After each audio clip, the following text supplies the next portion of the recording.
know, I said to her, I was like, that was a lot of And now my youngest is just died from sickness. I mean, I can't wait to start it all over again. She's here. She's yeah, all my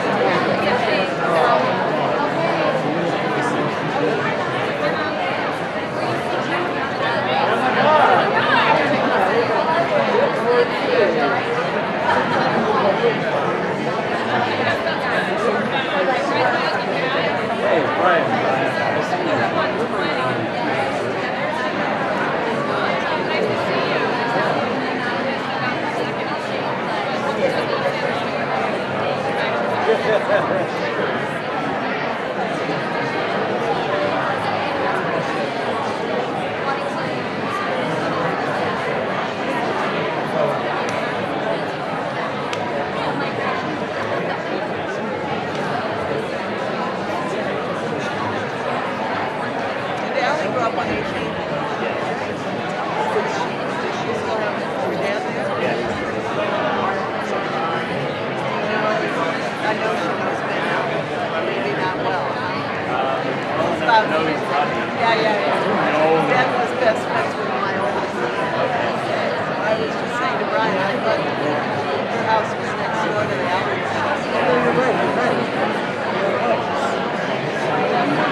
a huge project going on.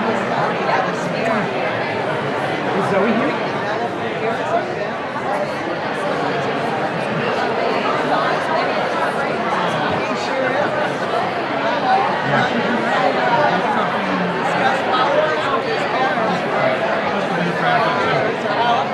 She's such a delicate thing. How'd she manage her first upstate New York winter? Oh, good.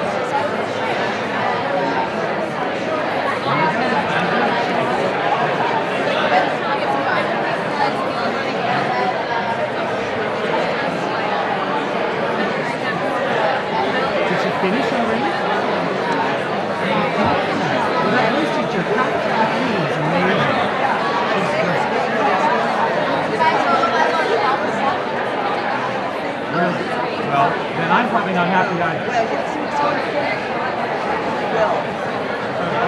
too bad. I mean, if she has a solid feeling about technique, Dawn's great about coaching. And Kathleen's still here. She can go see Kathleen.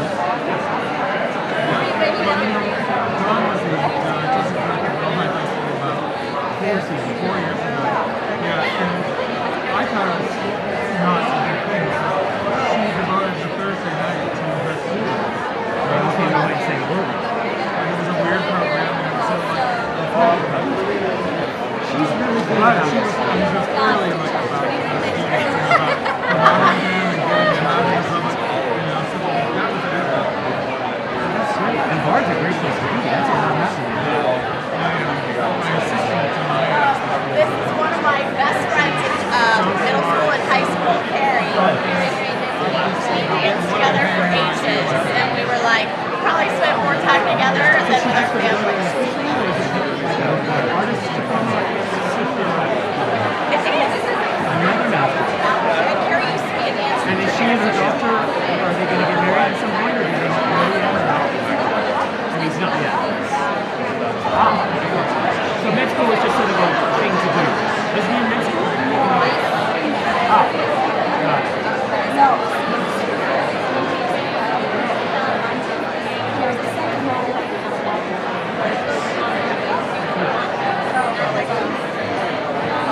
Well, I should come and see it too. I need some sodas or something. I hire her for something or two. Or she's sitting down.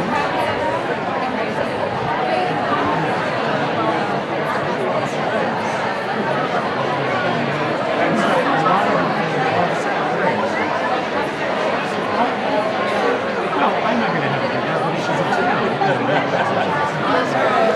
Great. That's even good. I'll come up with that. Is there something you can have?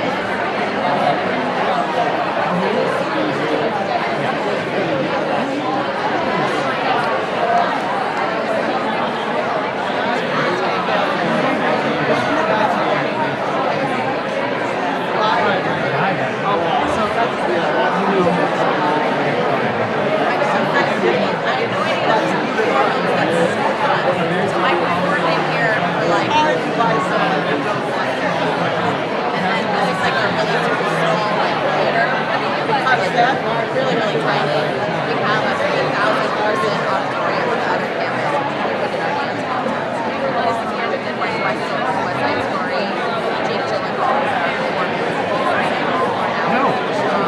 And what do you think about the one that was shown at least, the new kid you did? Yeah. I didn't like that thing at Disney Hall.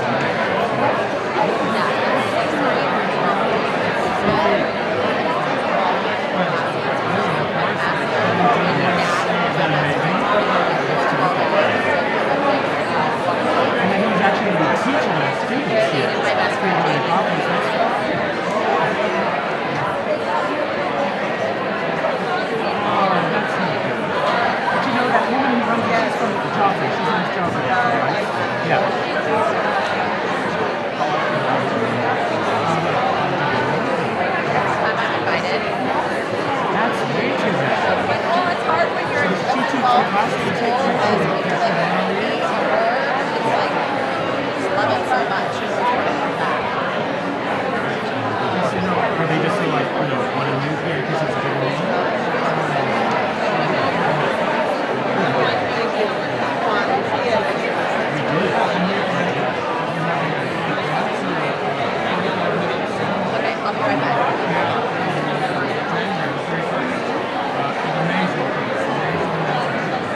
exciting.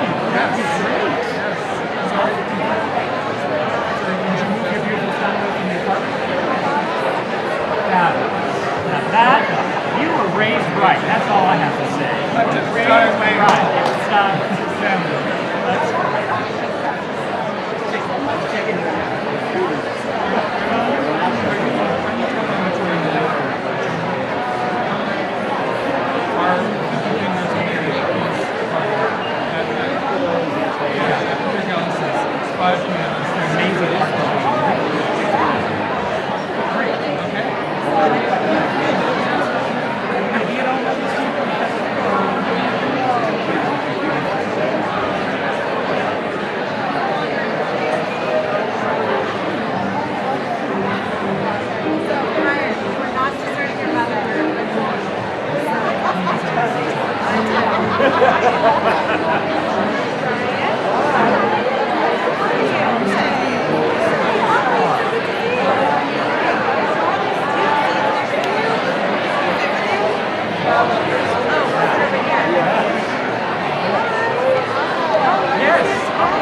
What a marvelous institution Harvard-Westlake is. I'm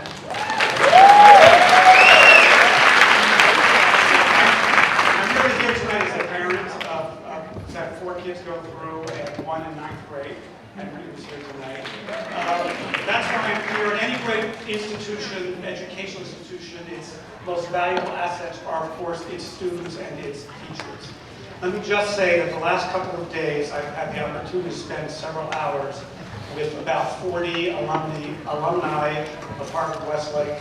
Some of the, I keep calling them kids, but they're adults who have left their children, their spouses, their jobs as lawyers, doctors, writers, who have spent time rehearsing just for their love of this great teacher and of this institution. It has been an unexpected joy for me to experience this wonderful group. Most of them have not performed and been on a stage since they left Harvard-Westlake. So I really want you to give your love tonight, please, because they're here for Ted. Which brings me to the second asset of any education institution, which is, of course, a great teacher. And in that category, there are very few. Let's turn off our cell phones now so we don't forget. Like Ted Walch. And you don't need to be a parent, although parents particularly know, to know the extraordinary value of having a great teacher in your life and having a great mentor. And there's no price there that you can put on that kind of experience that changes your life, or gives you direction, or helps you in a time of need, or allows you to see the truth. And Ted Walch embodies all of those elements. That's why we're all here tonight. So thank you. I actually want to introduce, so let me tell you what's going to happen. Ted thinks he's going out to dinner tonight. He doesn't even know that there's been an academic chair established in his name. He thinks he's going to dinner with a couple of the faculty.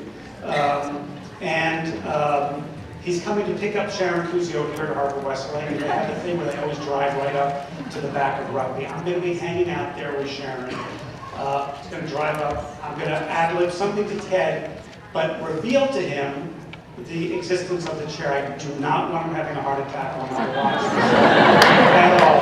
Thank you. It's going to be, there's going to be a live feed, so you'll be able to watch the whole thing.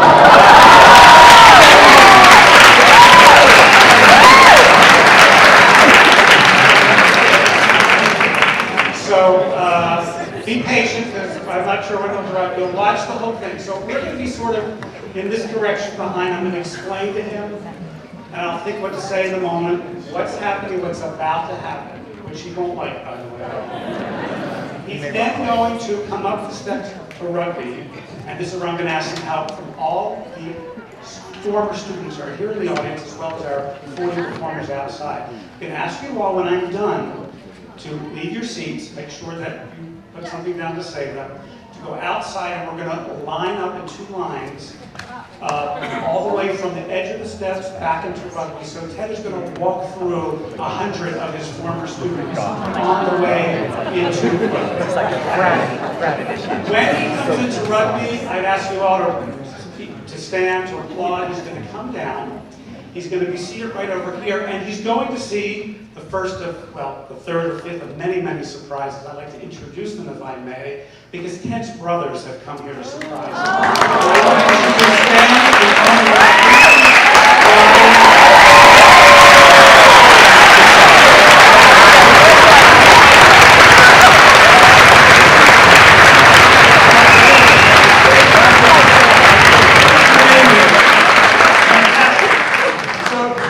watch on the screen, because it will be the cameras coming in here with Ted, whether he likes it or not. That exchange and that wonderful surprise. And then when everything gets quiet down, then we have a wonderful show for you. All Harvard-Westlake alumni. It's remarkable. From our musical director, Andrew, to our faculty, Michelle Spears,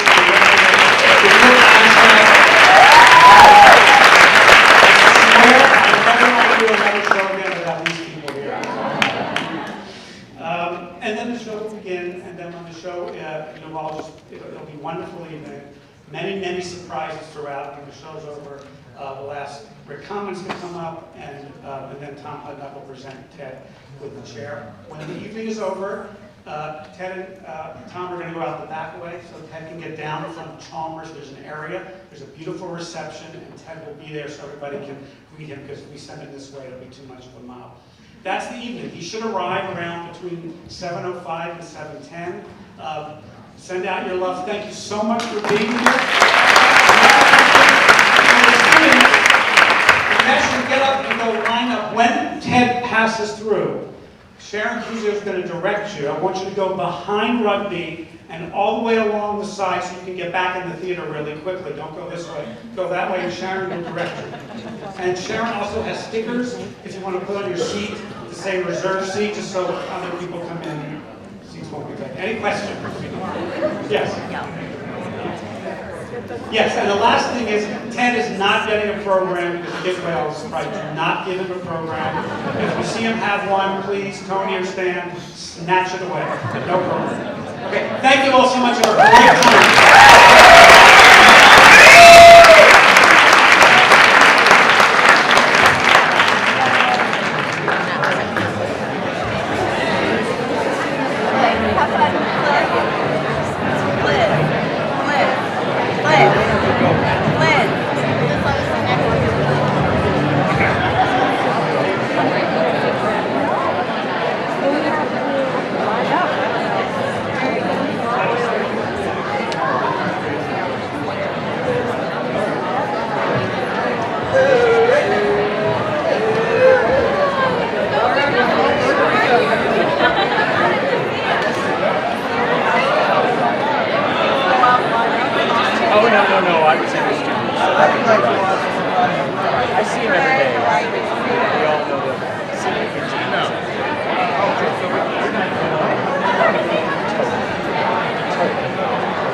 that's right. When he went to Paris, that's when Metzger explains to him. That's something in Paris that the film was a couple of summers ago. And then he used to go scared, but when he goes there anymore, because there's no family there, he didn't go down for visits. My sister lives with her husband outside of Gypsy on the other side of the East Center, which is really good. And we went on Christmas, after Christmas, we went to Sedalia to have lunch with Ted and our museum there. In Sedalia. Missouri. Sedalia, exactly, that's where Ted is from. Yeah, which is a Homer Scott job. And we went to high school there, and so we met a lot of people there in Sedalia. Yeah, he's in chair.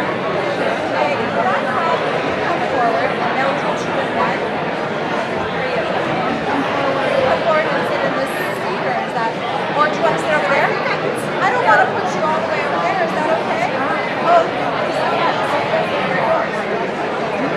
I have to move you guys. I'm so sorry. Thank you. Okay. He's was the chair of the Santa Monica Museum, and he's a British-born lawyer who actually settled the Benjamin Britten estate. And his wife is Eve Steele, and she's sort of a retired architect. He's semi-retired, but he still does a lot of immigration law or something like that. Anyway, it's at their home on Seattle Drive in the Hollywood Hills that we're having a party. You have to go to Kansas. Yeah. That's one of the places you want to go. My parents live in Pratt. What's the thing in the Midwest now? To make Pratt, like breaking bad. So yeah, it's terrible. Yeah, that's hard. I'm going back, I think, this summer. Yeah, from the afternoon 2 to 5. Because I don't go that often. And we'll be sending out we sent a save the date out a couple, months ago. Yeah, exactly. Did you get our stuff? To take the train up to I went there for a teacher. I didn't realize I've heard that from more people, and I can't figure out how it would be, but I'll get my assistant to make sure that you're Yeah, I'd rather do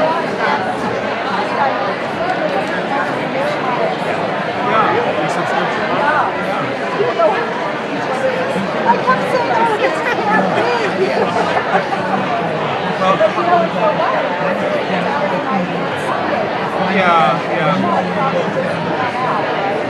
Yeah, that was kind of a crazy idea that possibly a salary for a year. So we don't want that. No, I was supposed to see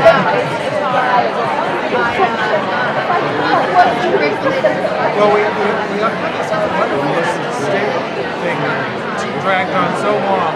We got 3 gifts, over about 2 years. It was very nice.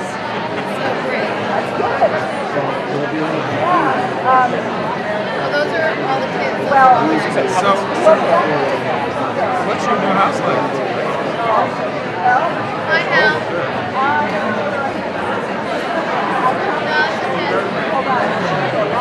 Honestly, that's down. I'm actually kidding. Not really.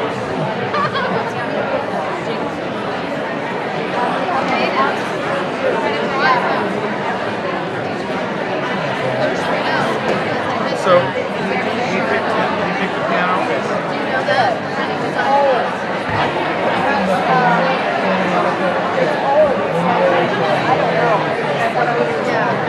So this is right. It's about 25.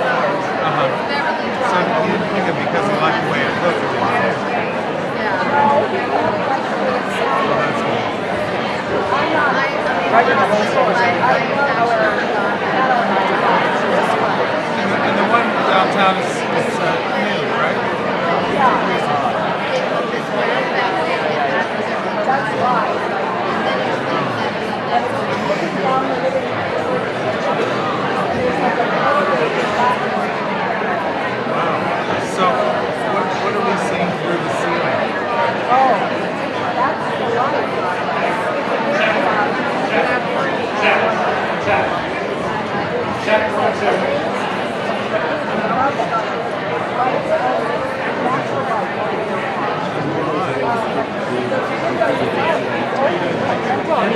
Thank you.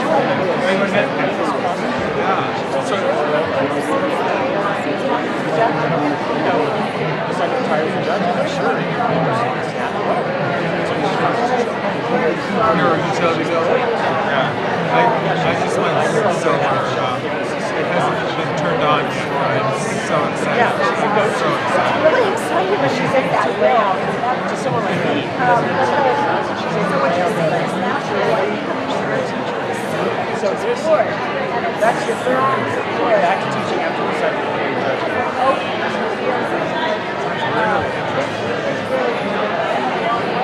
well, it looks like perfect for events. Okay. Well, we decided to do an October and a December concert and skip November. So, if the timing is good, for the October concert, I'm breaking 2 Jack Rabbit movies. Always start with American music and never program Beethoven. I want to be Ted when I grow up. That's what I say too. So this is a season of stories, and it's called The Backstory. And I'm amazed at how many people don't know the fact that Beethoven's Quartet Sonata was premiered by an African Polish mulatto, who apparently was insanely gifted and really brilliant, and sort of improvised some of the stuff that wasn't quite finished, which then became the score. And it was to be dedicated to his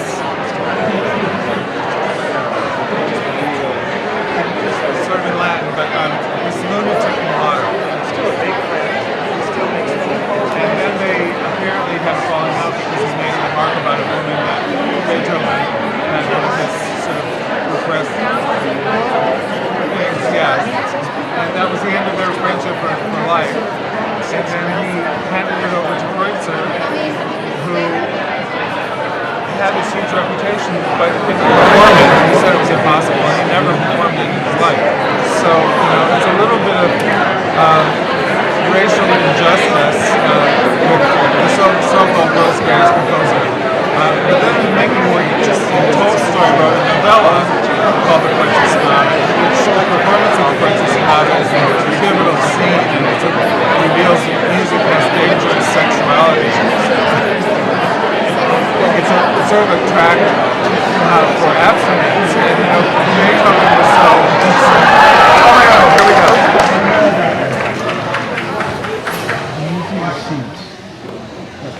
What a surprise. I'm good.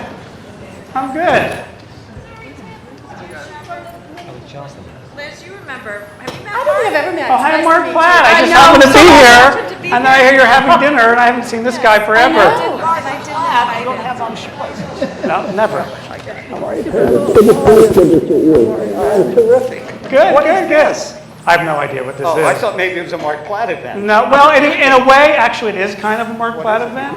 It is, it's, actually, I was going to try actually coming to see you in person and tell you this, because it's probably not the kind of thing you're going to enjoy very much. But it's for a long time now, a lot of members of the community have wanted to find a way to recognize what an incredible teacher you are, what a friend, what a mentor. That's what people say about you. What are okay? you going to That's what sing? people- Are you going to sing something down I'm, there? so let me tell you something. So a couple of, a large part of the community actually got together over the last few years and has raised money to create an academic chair Good God. in your name. Good the God. Ted Walch Chair. So- which is a way just to honor you for all the years you will continue teaching, et cetera. And so actually, it's very funny that you're here because there's a couple of friends of yours who are here tonight, and we might as well. We're not going to Spot Road? I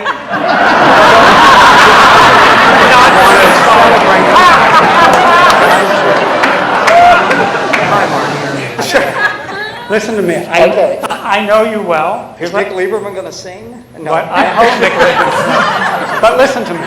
Here's what I want. Okay. Okay. Yeah. I want you to open your heart, open your eyes, take in the moment. Okay. And try and not enjoy to say it. anything. And try and enjoy it. Okay, thank you. Let's go. Okay, what are we doing? We're going to What go are we doing? inside. There's a couple of Wait. friends for you here. That is a Lieberman. That is a Lieberman. He's always got a camera. You're not going to sing. Well, he might. You never know. Come. Come, guys. It's just a couple of friends of yours who are here, and they want to say hello to you. What is this? Just walking directly.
Yeah, when he's well, wait till he gets a little further down. But yeah, you can go.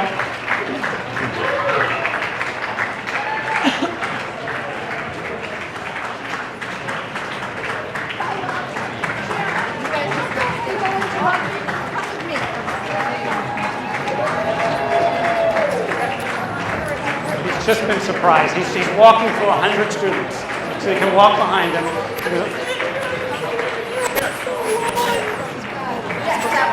Just sit in your seats. They'll call you.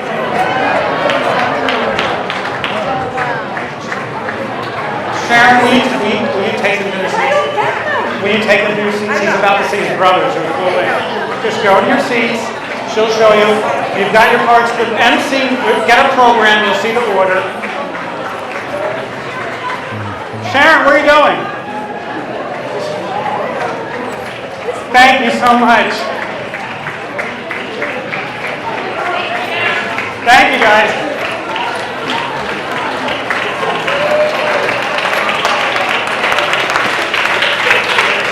Thank you, thank you. I don't know what's behind him. Oh. Hey, Ted.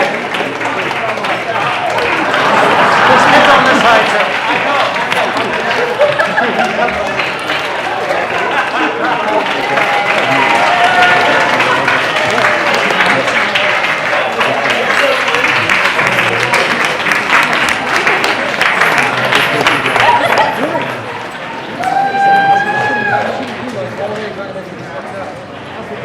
How great is that?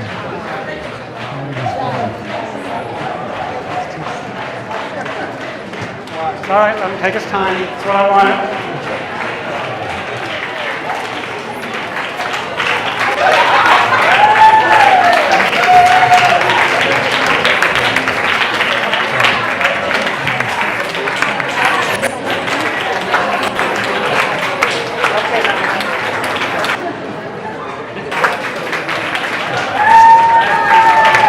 I'm going to push him through, okay?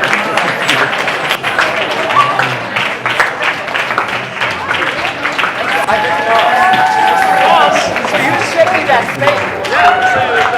Hi.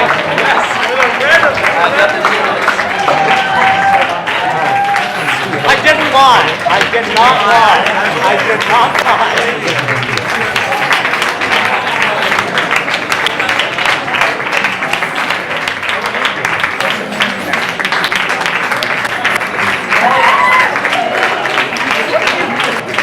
I'm going to grab you so we can go in this way. My favorite class.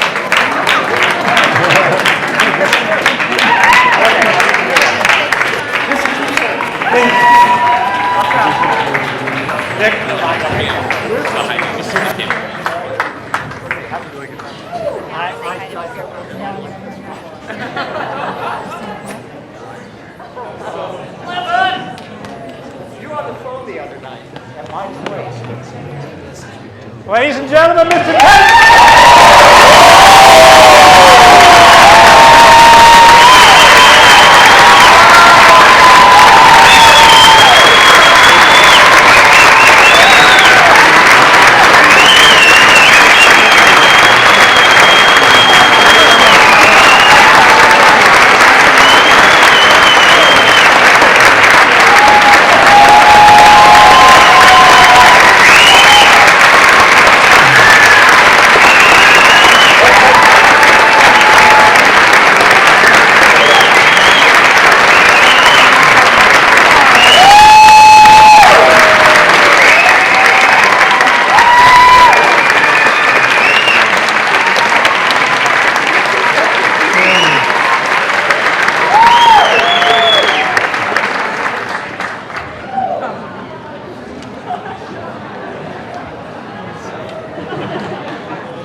Wolverines, we bid you welcome. The Rugby Theater is a temple, and we are here to worship the god of comedy and tragedy. And philosophy. And all things Gustavo Dudamel. Tonight, we are pleased to announce a celebration. And whether he likes it or not, we shall try every device we know to honor him. Come on, Ted, wake up. Ted, every device. The show just started. Hey! Someone fantastic, someone scholastic, someone for everyone. It's Ted Walch Tonight. Someone who's truthful, someone who's youthful, someone for everyone. It's Ted Walch Tonight. Beautiful spirit, beautiful aura. One of four brothers hails from Missouri.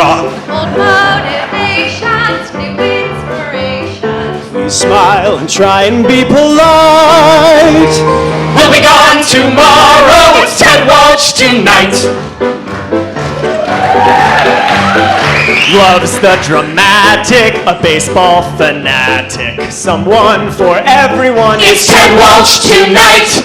New wave aesthetic, loves the poetic. Someone for everyone. It's Ted Walch Tonight.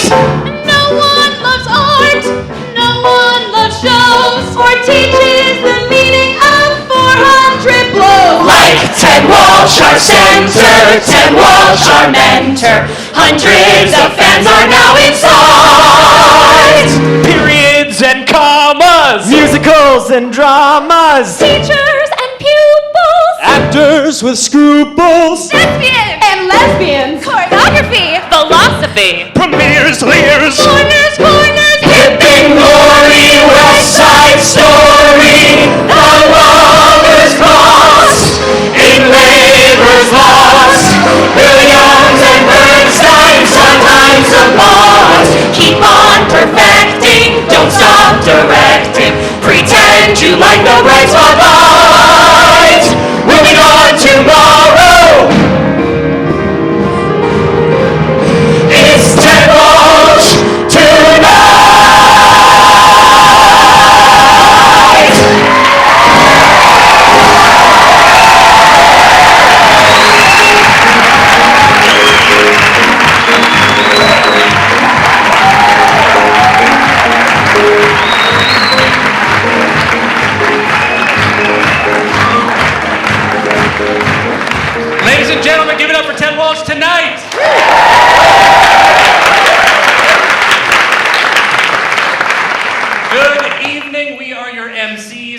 Jacob Soboroff. And I am Allan Rice. And we are, thank you very much. Thank you. Feels kind of good. I think that's my mom. Yeah. And, we are a little bit overdressed. Yeah, this is weird. This is awkward. Yeah, and kind of embarrassing. I mean, they said it was a classy event, and, I kind of wish we got some more details. I mean, God, this event is so disorganized. Yeah, really disorganized. Big thanks, Mark Platt. Way to produce it. Yeah.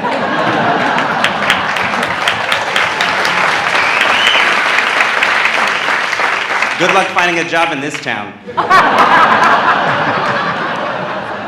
Now listen, guys, some housekeeping before we begin. Super important to let you all know, Ted Walch is not retiring.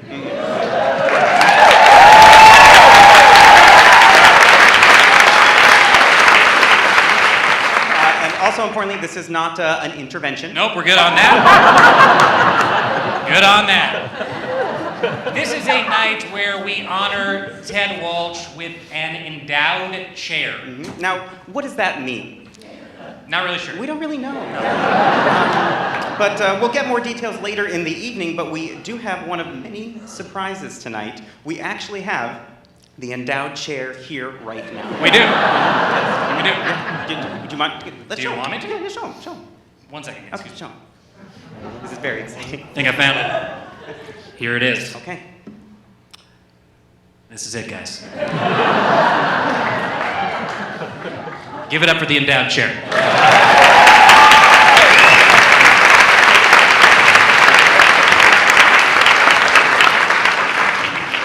We didn't say it was a very big endowment. No. Yeah. Listen, one other note real quick. This event is actually being watched, I don't even know if you know this, live streamed around the world right now to everybody that wants to be watching this. Friends of Walch, family of Walch, people that love Walch, former students. And if you guys that are watching, this is a message for everybody out there watching live right now. If you want to participate in tonight's event, all you have to do is use a simple hashtag. It is Walch's Big Endowment. One more time, it is Walch's Big Endowment. Jacob, I don't think we can use that. What? Why? Well, just hearing it out loud, I'll explain it to you later. Yeah. Look, just use the hashtag Walch Endowment. Whatever, dude. If you guys are watching live right now, use the hashtag Walch Endowment, and after the show, Allan and I are going to sit down for 5 hours with Walch and teach him how to use Twitter so we can see all your messages. Now, alums have come in from all over the country and reunited to celebrate Ted. New York, Connecticut, Toronto, the lower campus. Some will even be appearing in a video tonight as well. They are pursuing different careers and lives, but tonight they are performing once again for you, Ted. Allan, there are so many different words that could be used to describe Walch. Teacher, playwright, director, pioneer, mentor, friend, inspiration, bald, pale. Okay, you know what? I think we can stop there. Okay. Walch was born in Sedalia, Missouri. Now, Sedalia, you all may remember, is the town he just mentioned.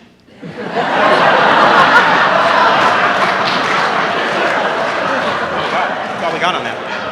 That's it for that one. He goes by many names. Ted Walch. Ted Walch. Mr. Walch.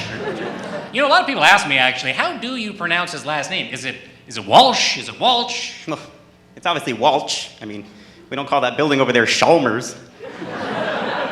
Told you not to use that one, dude. Sorry, you know what?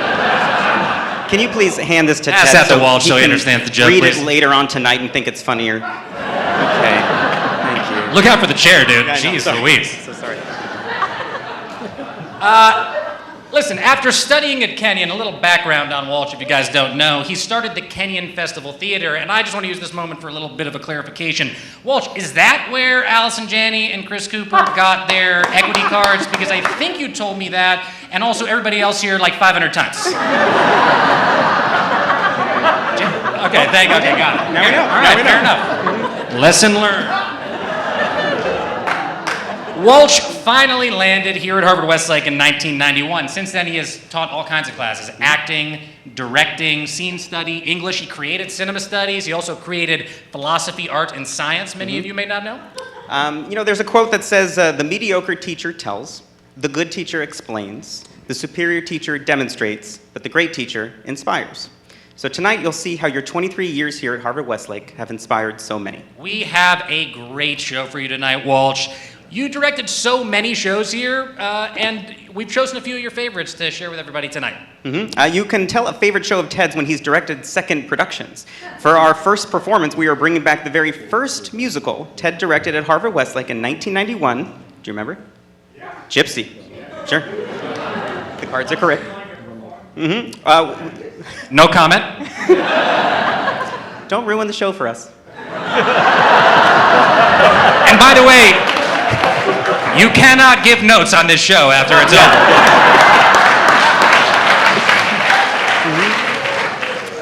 Gypsy is also, by the way, a show he directed in 2001. He did. So we have both of our roses here tonight. Karen Agamakara, class of 1992. Rosemary Morgan, class of 2002. But first, we would like to introduce to you Zach Lutsky, class of 1993, the original Herbie.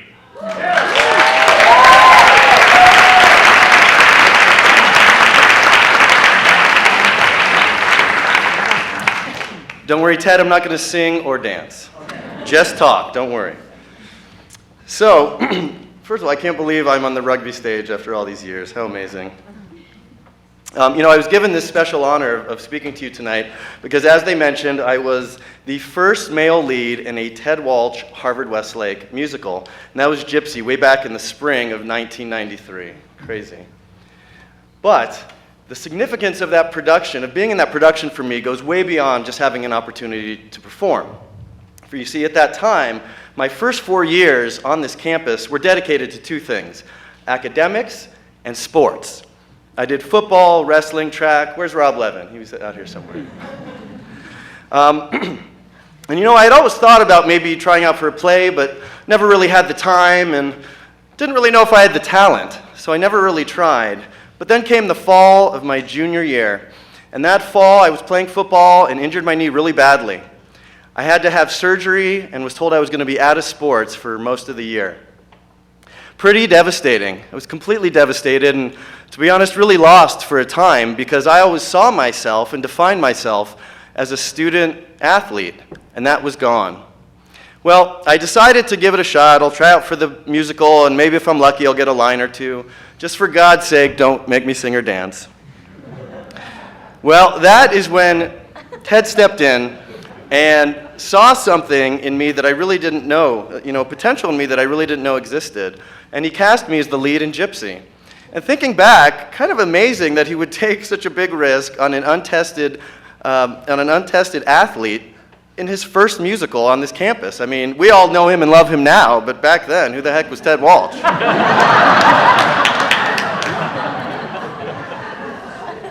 So I clearly didn't do that bad because they kept him around.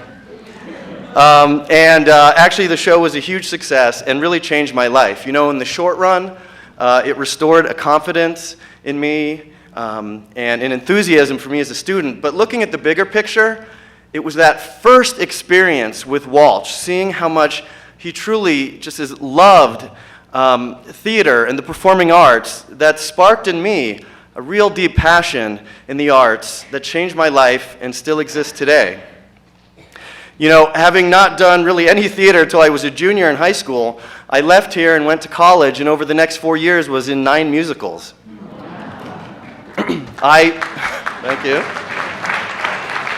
Some of them were even watchable. I went on to become a doctor, but I also pursued a passion that started here on this stage to be creative, and I also work in television now as a writer.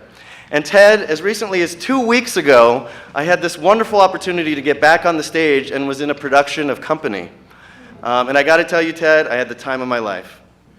So, Ted, I want to say thank you for that life-changing opportunity and for sparking a passion in me that has just made my life so wonderful. You've added so much to my life and so many other lives, Ted, so thank you.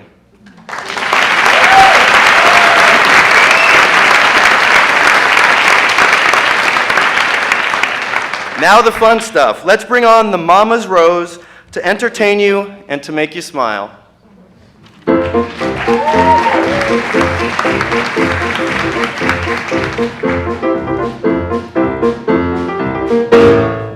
Anybody that stays home is dead.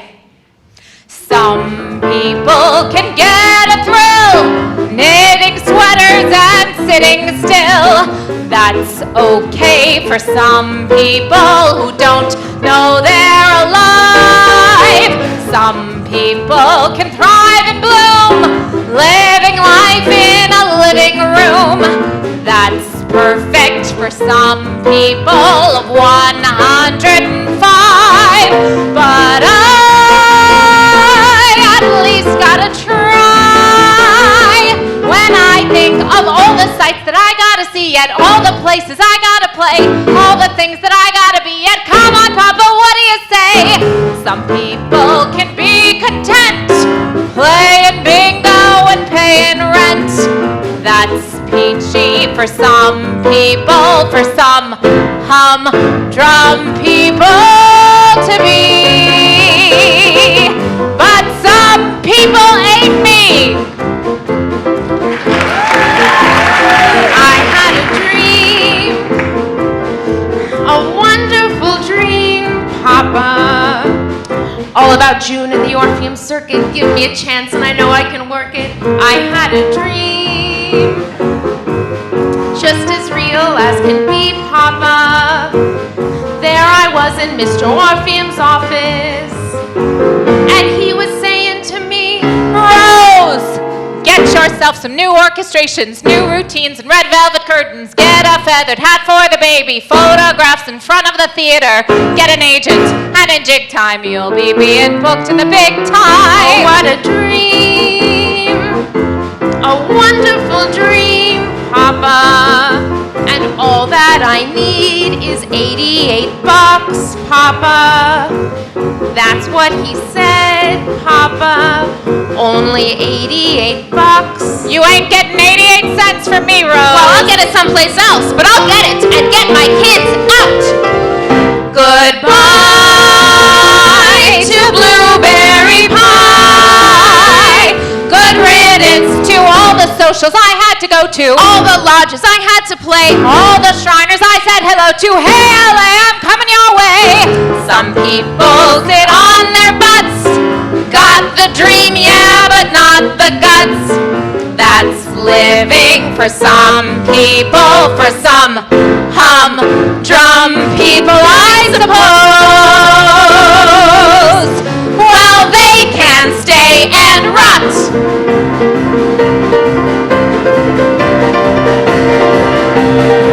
But not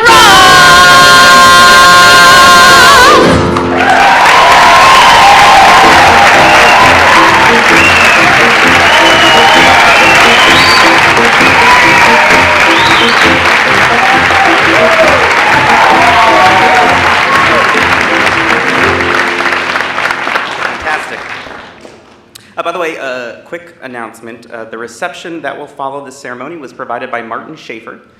You may not recognize his name as an esteemed donor, but he is a kid who left his ID card lying around, so we just used his cafeteria points.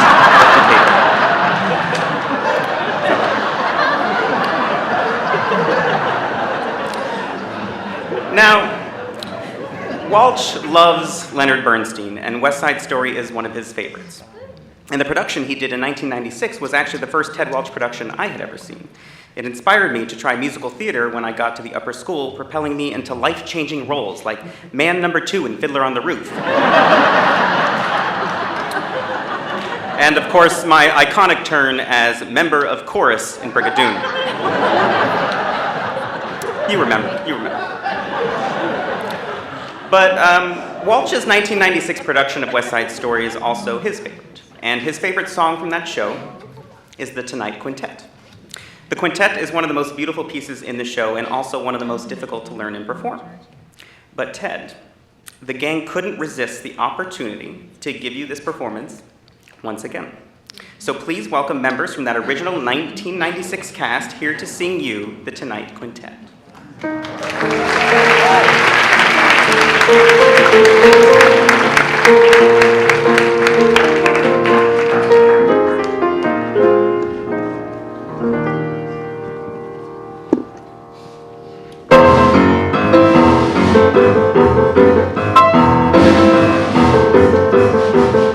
The Jets are gonna have their day tonight. The Sharks are gonna have their way tonight. The Puerto Ricans grumble, fair fight, but if they start a rumble, we'll rumble them right. We're gonna hand them a surprise tonight. We're gonna cut them down to size tonight. We said okay, no rumpus, no tricks, but just in case they jump us, we're ready to mix. Tonight, we're gonna rock it tonight. We're gonna jazz it up and have us a ball. They're gonna get it tonight. The more they turn it on, the harder they fall. Well, they began it. Well, they began it. And we're the ones to stop them once and for all. Tonight. Anita's gonna get her kicks tonight. We'll have our private little mix tonight. He'll walk in hot and tired, so what? Don't matter if he's tired, as long as he's hot. Tonight won't be just any night. Tonight there will be no morning star. Tonight, I'll see my love tonight, and for us stars will stop where they are. Today the minutes seem like hours, the hours go so slowly, and still the sky is light. Oh, moon, grow bright, and make this endless day, endless night.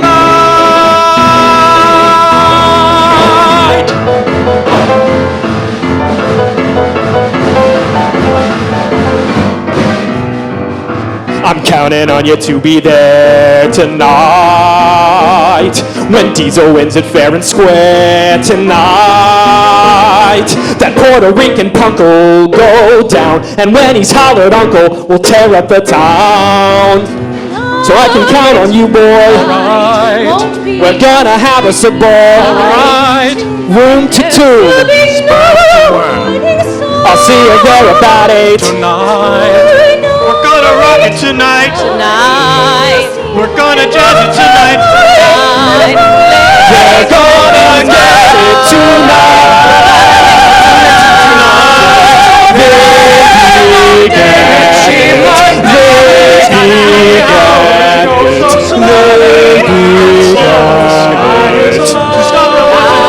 We'll stop them once and for all. The Jets are gonna have their way. The Jets are gonna have their day. We're gonna rock it tonight.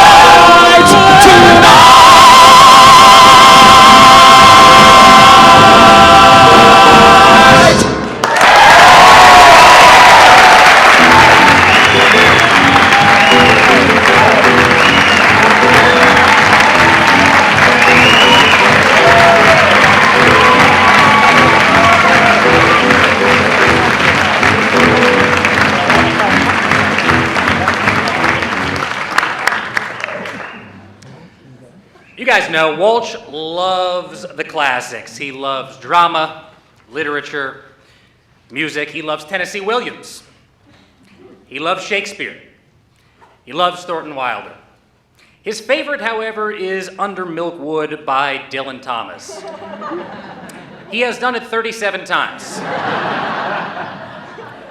And still literally nobody understands it. So we're not going to do that tonight.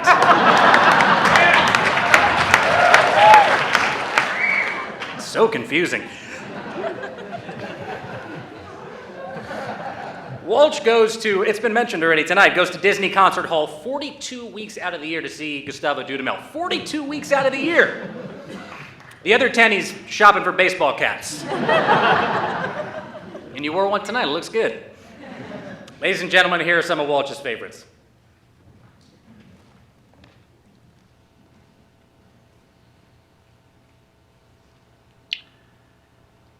I have tricks in my pocket.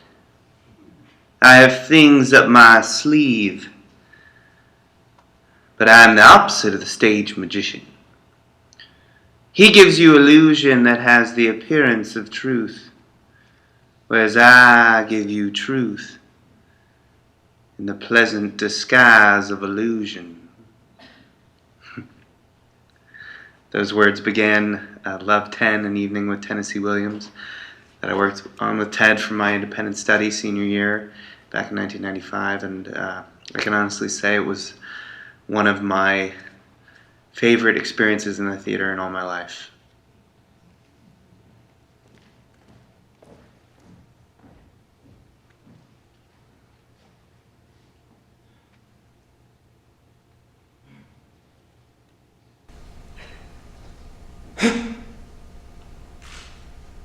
Oh, reason not the need. Our basest beggars are in the poorest things superfluous. Allow not nature more than nature needs. Man's life is as cheap as beasts. Thou art a lady, if only to go warm were gorgeous. Why, nature needs more than thou gorgeous wear'st, which scarcely keeps thee warm. But for true need, you heavens give me that patience I need. You see me here, you gods, a poor old man, as full of grief as age, wretched in both. If it be you that stirs these daughters' hearts against their father, fool me not so much to bear it tamely.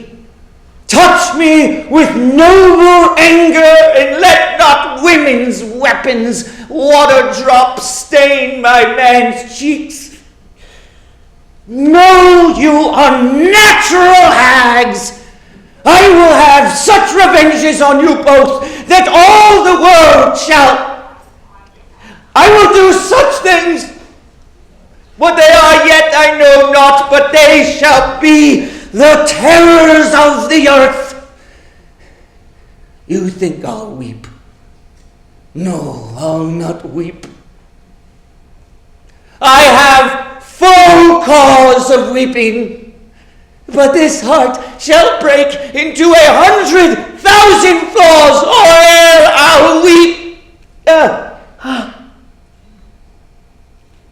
Oh, fool.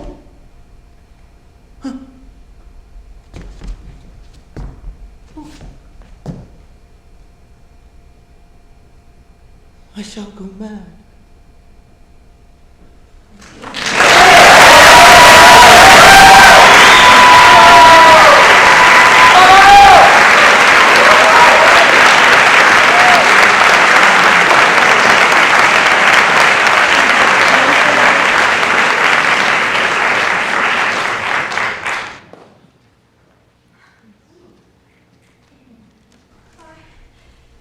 There's Main Street.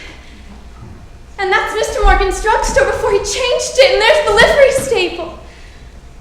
Oh, that's the town I knew as a little girl. And look, there's the old white fence that used to be around our house. Oh, I'd forgotten that. Oh, I love it so. Mama, I'm here. Oh, how young Mama looks. I didn't know Mama was ever that young. I can't bear it. They're so young and beautiful. Why do they ever have to get old? Mom, I'm here. I'm grown up. I love you all, everything. I can't look at everything hard enough.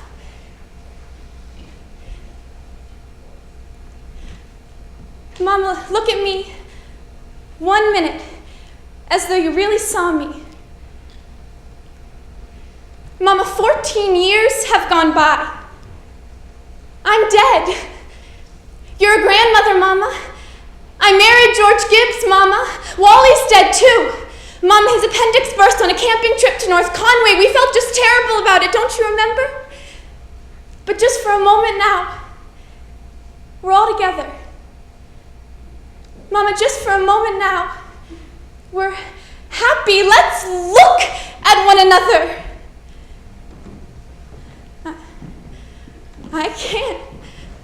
I can't go on. It goes so fast. We don't even have time to look at one another.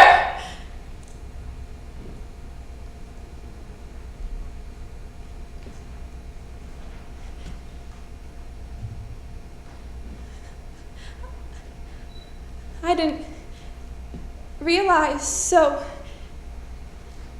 all that time, all that was going on, and we never noticed.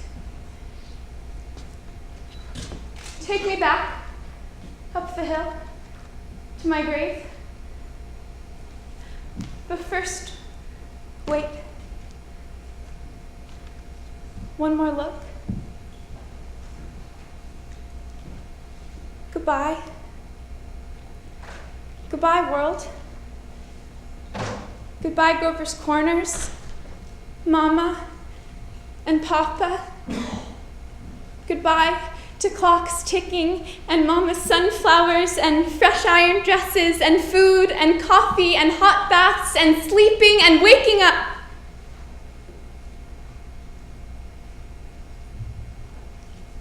Oh.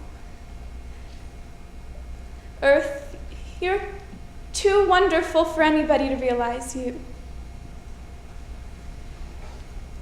Do human beings ever realize life while they live it? Every minute. No. The saints and poets, maybe. They do some. I'm ready to go back.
pioneered a brand new cinema studies program at Harvard-Westlake.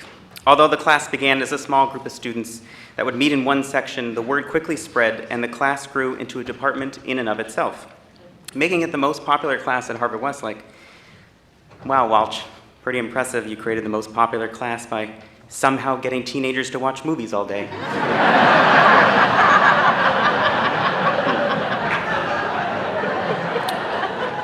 Let's see how popular your class stays when I teach my course next semester called Puppies and Cheetos.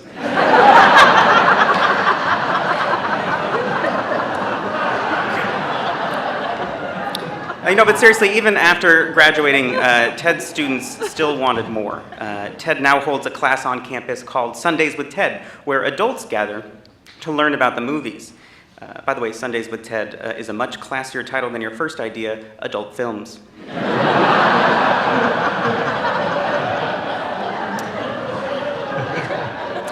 Like his tastes in musicals, Ted is has a very specific taste in film.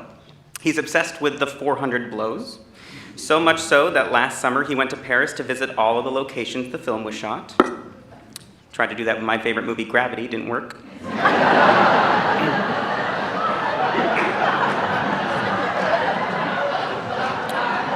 Now, while in Paris, Ted got into vaulted archives to study director Francois Truffaut's production notes in French. We all wonder, I guess, at what point getting into the archives did you realize you don't speak French? And this summer, by the way, he's returning to Paris with an alum to continue the work. Maybe bring some along who speaks French. Bonjour. Just a pitch. In teaching cinema studies, he's even brought back former students to teach a class. Stan Wasson, Drew Foster, Zach Goldman, Nick Lieberman. And a few of these students got together and made a video about what life would be like now that Ted holds an academic chair. So let's see if they learned all the things you taught them.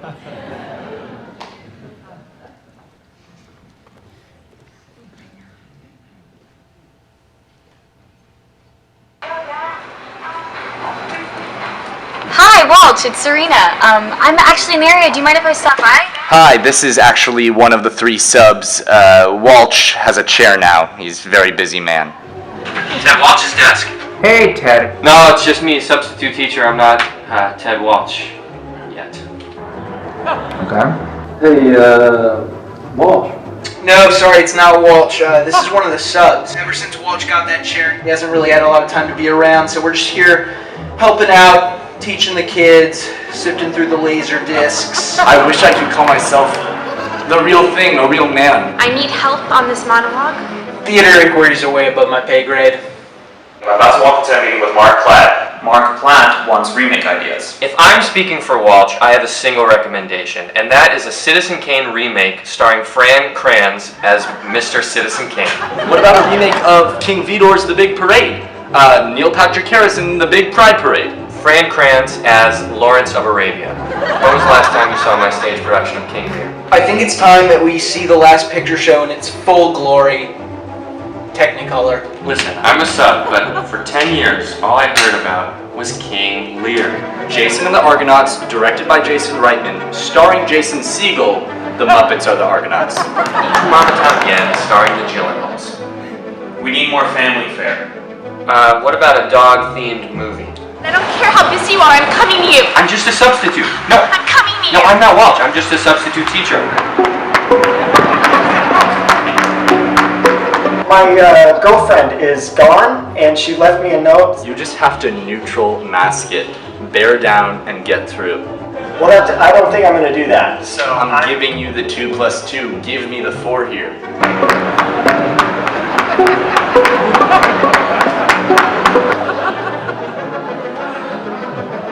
I'm trying to hear you with my eyes. Yeah, still playing chess with Max. So he just took my bishop at d5. What do you think I should do next? That's a tough HUD nut to crack. Oh, this is his Angry Birds tutor? Yes, well, he's available next Tuesday. Do you have any advice for just how to walk in a room, present yourself well? The villain always enters from the right of the frame, so...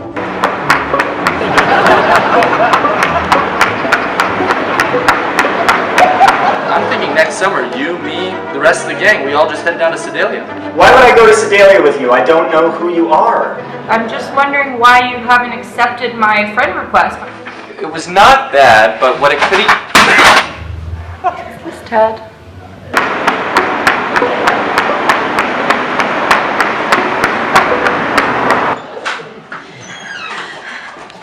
What's the hope, drunk when you dressed yourself? Haven't slept since I didn't wake now and look so green and pale and winded so freely.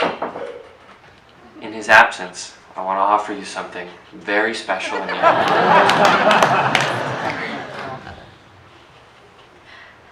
I've read that book 8 times.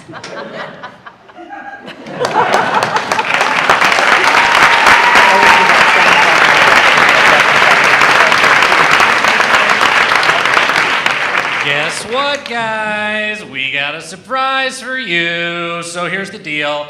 Allan and I are going to perform a song from one of Walch's all-time favorite plays. Walch, this one's for you. Hit it, Andrew!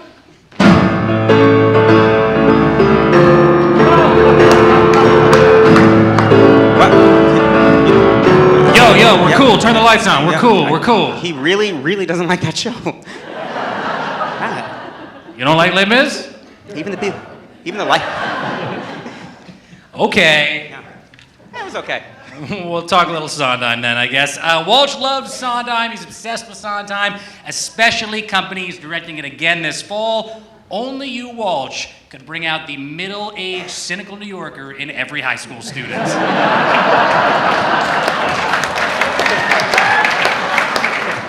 So today we're bringing back the cast from fall 2005.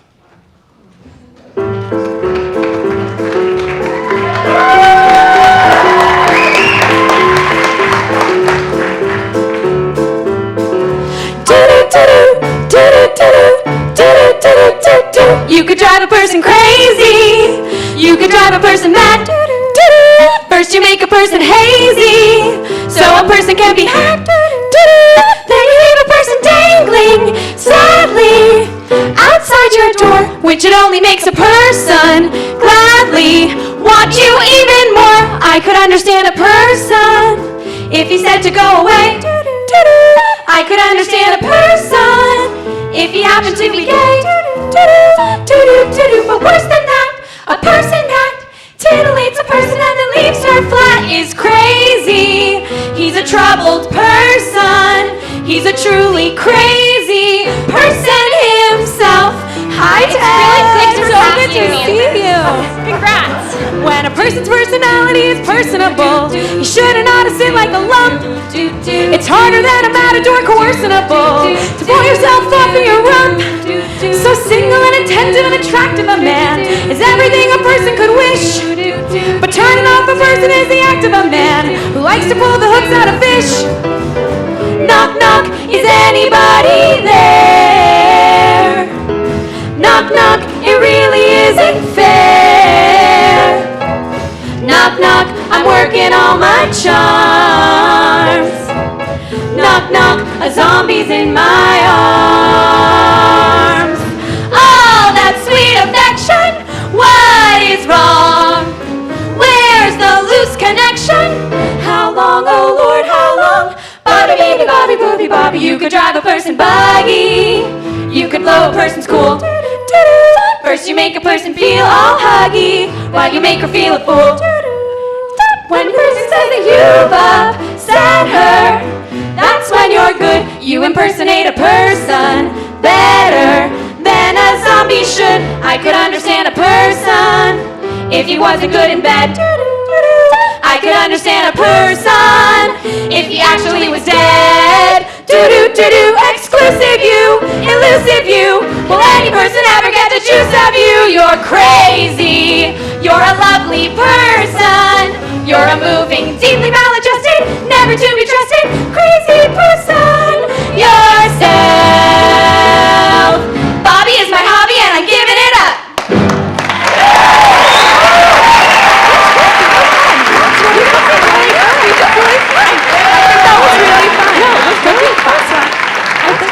Wow. That was adorable.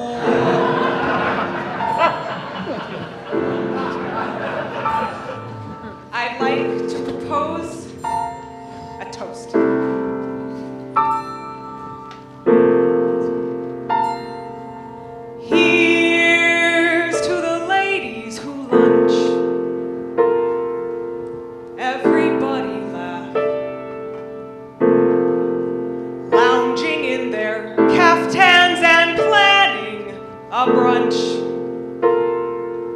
on their own behalf. Off to the gym, then to a fitting, claiming they're fat and looking grim, 'cause they've been sitting choosing a hat. Does anyone still wear a hat? I'll drink to that. And here's to the girls who stay smart. Aren't they a gas? Rushing to their classes in optical art, wishing it would pass. Another long, exhausting day, another $1,000, a matinee, a Pinter play, perhaps a piece of Mahler's. I'll drink to that. And one for Mahler. So here's to the girls on the go. Everybody tries. Look into their eyes and you'll see what they know. Everybody dies. A toast to that invincible bunch. The dinosaurs surviving the crunch. Let's hear it for the ladies who lunch. Everybody rise. Rise. Rise. Rise! Come on, Ted! Rise! Rise! Why not? Rise! Rise! Rise!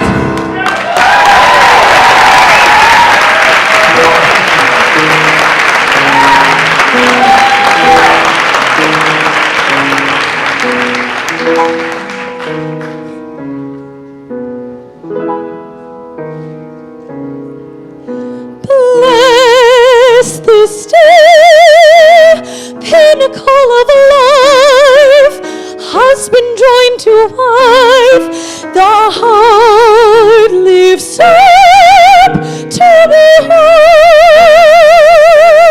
this golden day. Today is for Amy. Amy, I give you the rest of my life to cherish and to keep you, to honor you forever. Today is for Amy, my happily soon to be wife. Okay, you got this, you got this. You're just gonna go out there and do it, and then it'll be done, and then you're gonna be... Where's my wife? Hi! Hey, hey, oh, hello. Hi. So many of you. It's great. It's great. Hi, Ted. Surprise! Help me. Could you hold this for me? I don't know why I brought it. Sometimes I still wear a hat. Okay. Pardon me, is everybody here? Because if everybody's here, I want to thank you all for coming to the wedding. I'd appreciate your going even more. I mean, you must have lots of better things to do and not a word of it to Paul. Remember, Paul, you know the man I'm going to marry, but I'm not because I wouldn't ruin anyone as wonderful as he is. Thank you all for the gifts and the flowers. Thank you all. Now it's back to the showers. You don't, Paul, but I'm not getting married today. Bless this day, tragedy of life, husband joined to wife, the heart sinks down and feels dead. This dreadful day.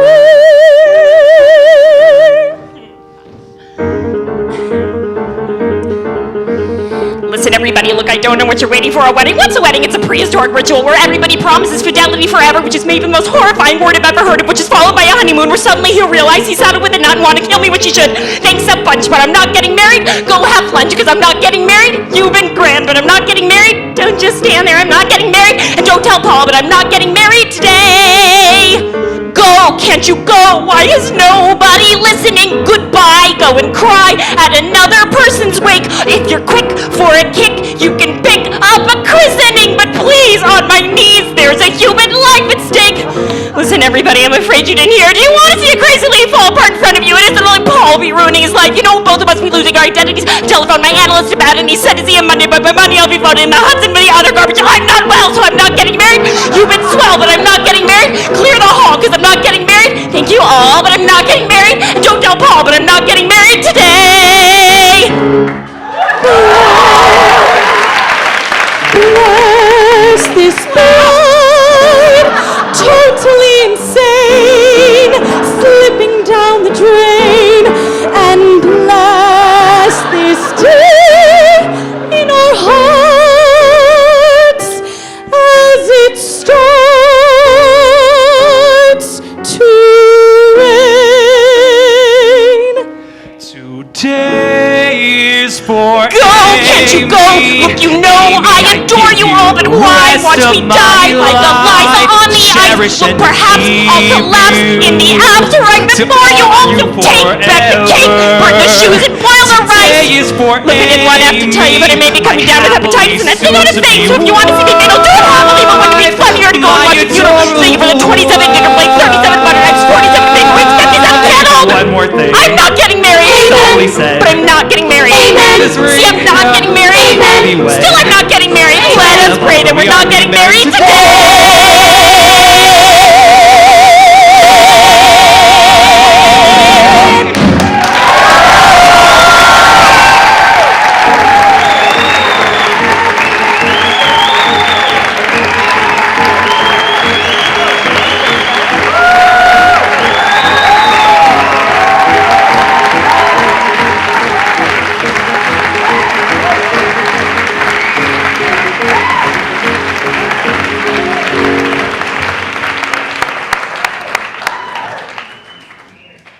Walch never ever fears working with his students to tell important, if even controversial stories.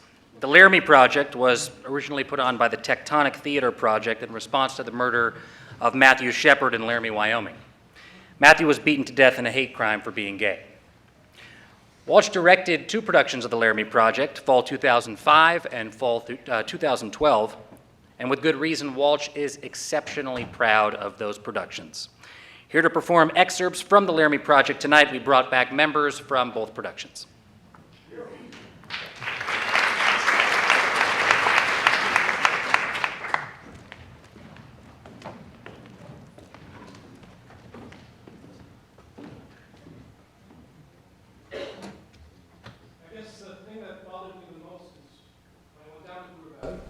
Where Matthew was. And the thing that bothered me the most is seeing him, touching him. As a homicide detective, you look at bodies. This poor boy is sitting here, fighting all his life, trying to make it. I wanted it so by the book. You know, I wanted it so tight that there was no way that they were going to get out of this. One of the things that happened when we got to the fence, it was just such an overwhelming amount of blood. And we try and wear protective gloves, but you know, we had a real cheap sheriff at the time, and he bought us shit gloves. And you know, you put them on, and they just keep breaking, so eventually you just ran out of gloves. You know, you think, don't hesitate. You know, that's what your mind keeps telling you all the time, don't hesitate, just keep moving and try and help Matthew and find an airway, and that's just what you do, you know? Probably a day and a half later, the hospital called me and told me Matthew had HIV. And the doctor said, you've been exposed and you've had a bad exposure. Because, you see, I'd been building a lean-to for my llamas, so my hands had a bunch of open cuts on them, so I was kind of screwed, you know? And you think, oh shoot, you know? So what can I tell you about Matt? if you had 100 customers like him, it'd be the most perfect bar I'd ever been in, okay? And nothing to do with sexual orientation. It's absolute mannerisms. Manners, politeness, intelligence. They say that Matt approached them, that he came on to them, and well, I absolutely, positively disbelieve and refute that statement 100%. Refute it. Why would he approach them?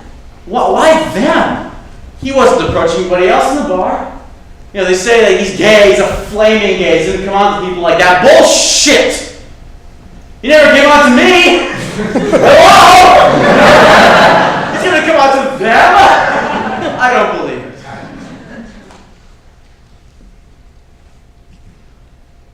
What'd you beat him with?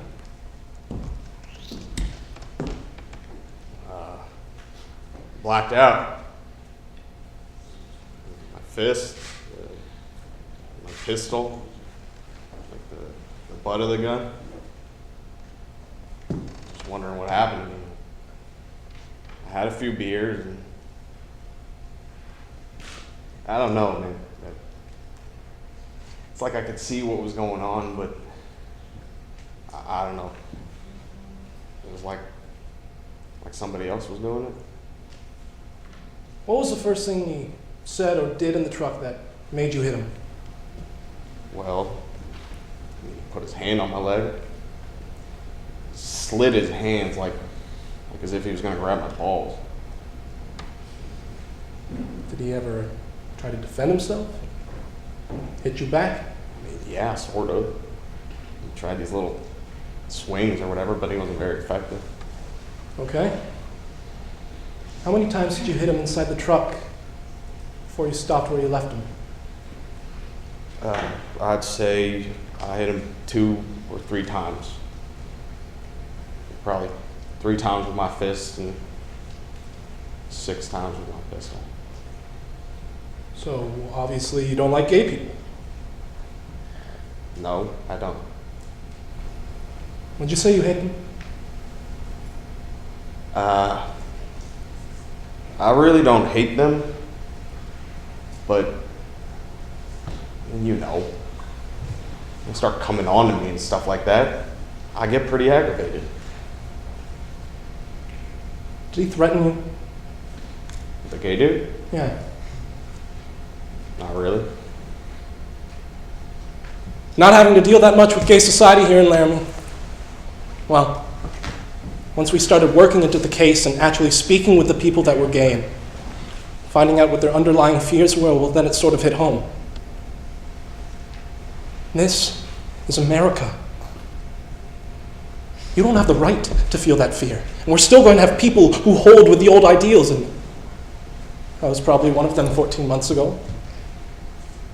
I'm not going to listen to it, and I'm not going to put up with it, and if they don't like my views on it, fine.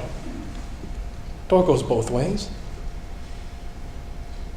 I've lost a couple of buddies. I don't care. I feel more comfortable and I can sleep at night. Well, you're tested every 3 months. And I was able to have the DNA test done. Yeah, so they got me to Fort Collins, and then they took my blood there, and then the food to Michigan, and did the DNA test there, what was it, a week later? I knew I was negative for good. You're just elated, you know? You just think, thank God. I stuck my tongue right in my husband's mouth. I was just happy, you know? You're just so happy. Yeah, you know, and you think, I hope I did this service well, you know? I hope I did it with some kind of integrity. And you're just really happy. My daughters just bawled. Oh, and the force. We went out and got shit-faced. Shit-faced. And everybody bought me drinks too. It was great. Yeah, you know, everybody hugged and cried, and I kissed everybody who came through that door. I didn't care if they were male or female. They each got a kiss on the lips.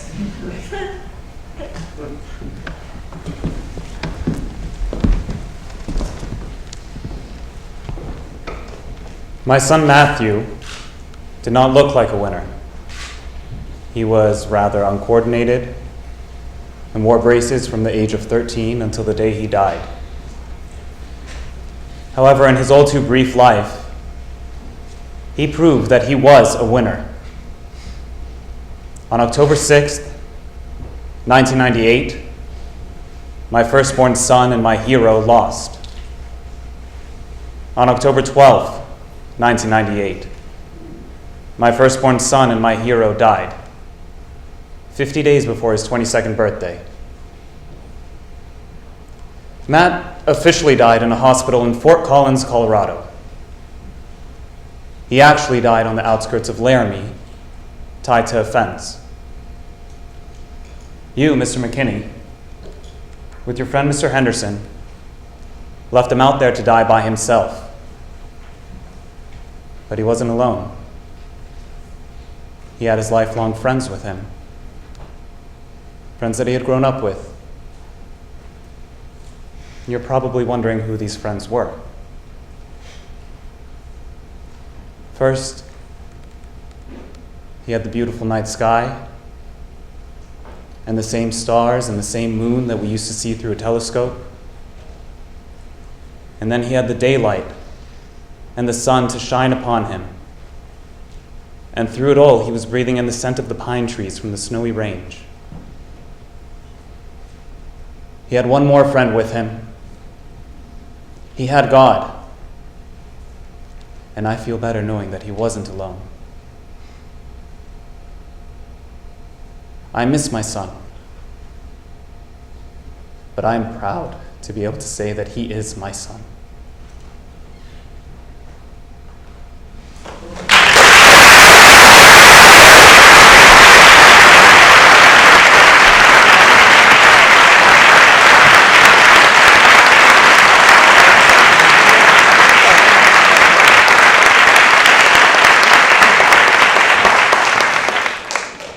One of the great joys of Walch's career here at Harvard-Westlake is his interaction with parents of student actors, especially the ones who call and complain when their kids don't get good parts.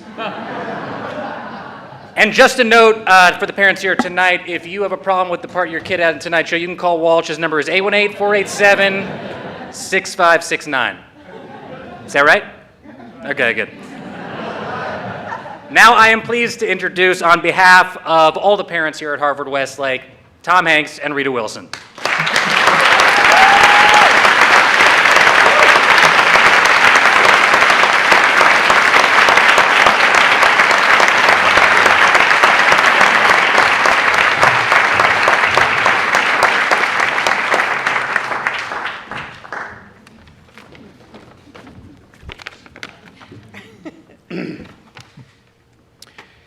The late, great Maya Angelou, who we just lost recently, was the author, of course, the great classic, I Know Why the Cage Bird Sings, that was probably read by almost everybody in this room. She was one of the great poets of the American scene, and according to Ted Walch, received her equity card at the Kenyon Festival Theater.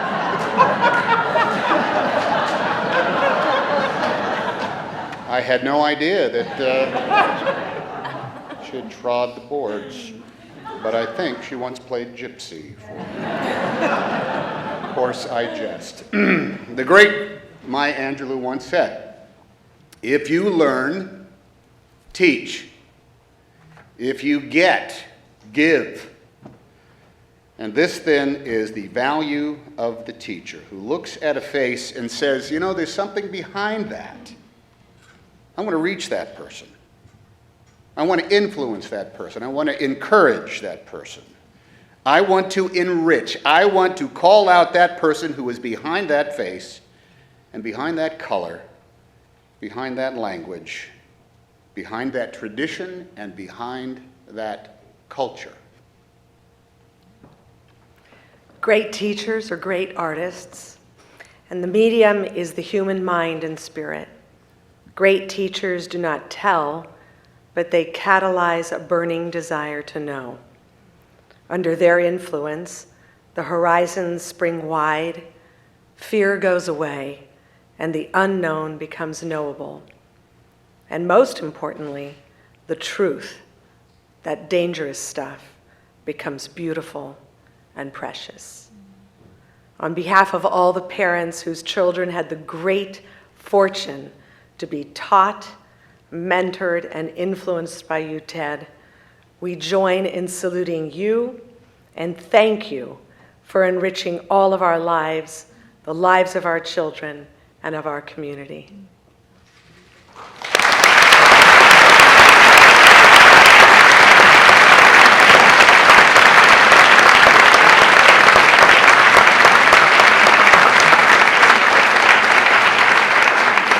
And great teachers watch Jeopardy every night and make a damn fine Yorkshire pudding.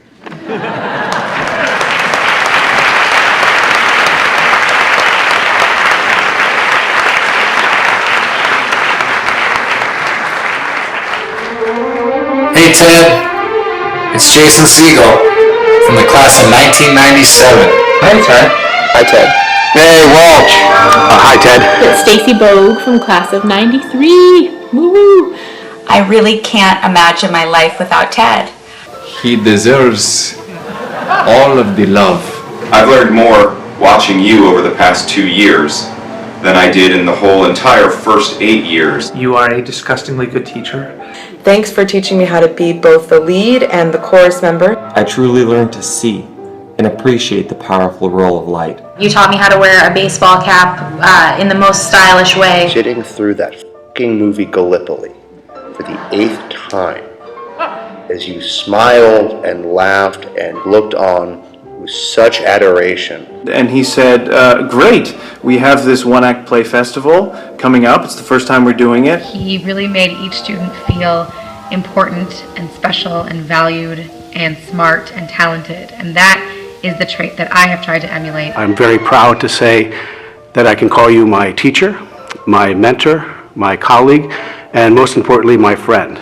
I went on to Kenyon College as a theater major. You also introduced me to my husband. I know that you are probably hating all this attention right now, and you are probably squirming, which makes me laugh a little bit.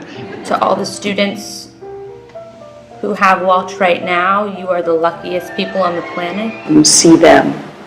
You see them clearly. You love them for who they are, and they love you. Thanks for everything along the way. I love you, man. You're one of the greatest. Congratulations. I'd say you have several years left before you completely disappear off the face of this sprinkled perfection. Mr. Walsh. Hi. Hi, this is Ramona. Thank you so much for being such a wonderful teacher. I love you. I really wish I could be there to celebrate with you. You've just done so much for so many people, and I'm so grateful. And I love you, and I miss you, and congratulations. Okay, I'll talk to you soon, Ted. Bye.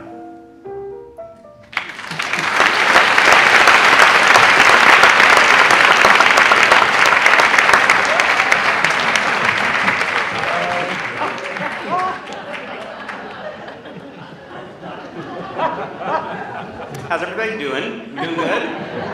Good. Hey, does this mean I can officially say that Tom Hanks opened for me? Awesome, I can't wait to tell my wife. Hey Jill, guess what? Tom Hanks opened for me. Whatever. I gave it a shot. You all might be wondering why there's a cow here. Maybe you're not and you're totally fine with that. It's from a show called Into the Woods. And it's a show that speaks to Ted, which he has directed twice here in fall 2001 and fall 2008. The Fractured Fairy Tales spin a story of parents, children, and lessons learned as told by Stephen Sondheim and James Lapine. And now, please welcome cast members from both performances here tonight.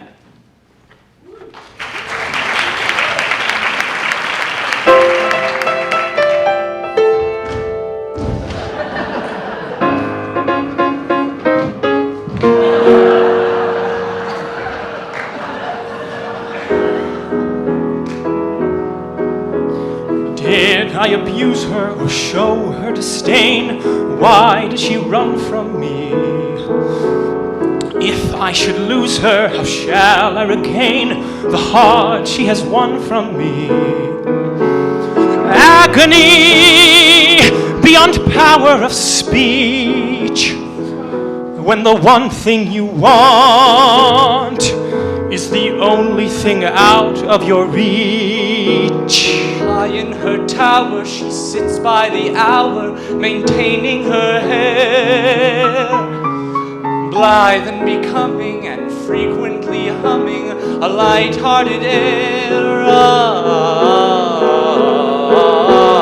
Agony far more painful than yours, when you know she would go with you if there only were doors.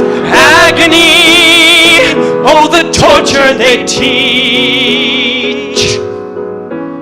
What's as intriguing, or half so fatiguing, as what's out of reach? Am I not sensitive, clever, well-mannered, considerate, passionate, charming, as kind as I'm handsome, and heir to a throne? You are everything maidens could wish for. Then why no? Why no? The girl must be mad. You know nothing of madness till you're climbing her hair and you see her up there as you're nearing her, all the while hearing her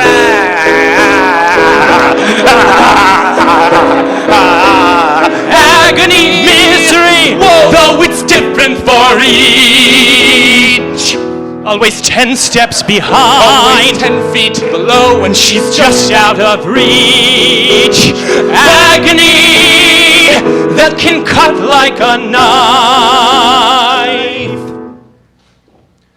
I must have her to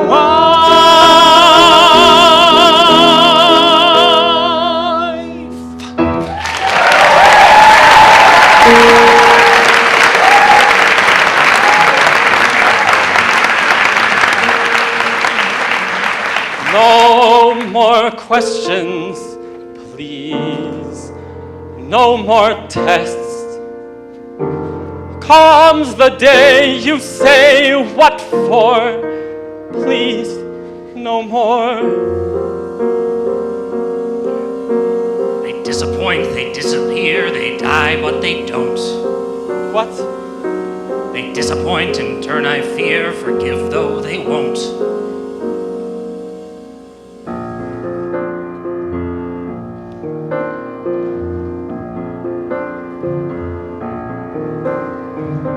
Running away will do it.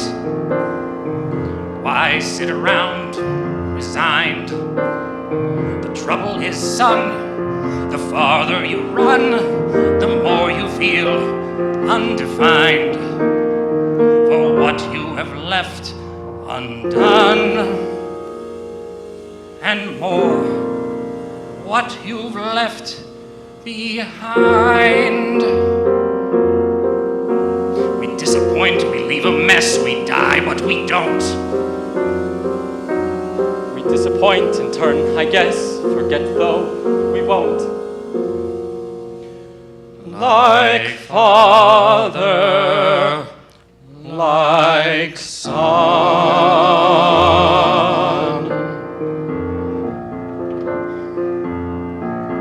No more giants waging war. Can't we just pursue our lives with our children and our wives till that happier day arrives? How do you ignore all the witches, all the curses, all the wolves, all the lies, the false hopes, the goodbyes, the reverses, all the wondering what even worse is still in store?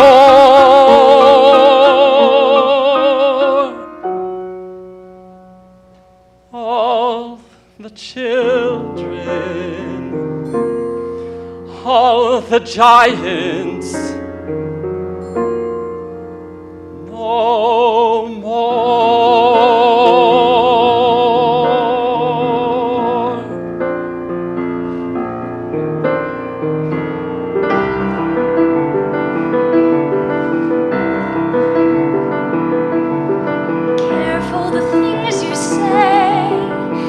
children will listen. Careful the things you do, children will see and learn. Children may not obey, but children will listen.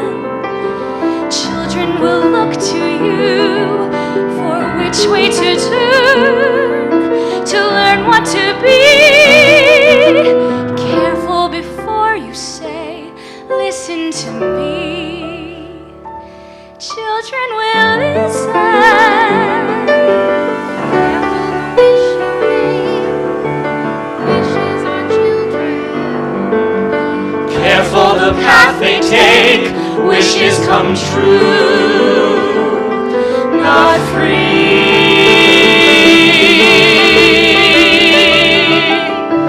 Careful the spell you cast, not just on children. Sometimes the spell may last past what you can see and turn against you. Careful the tale you tell, that is the spell. Children will listen.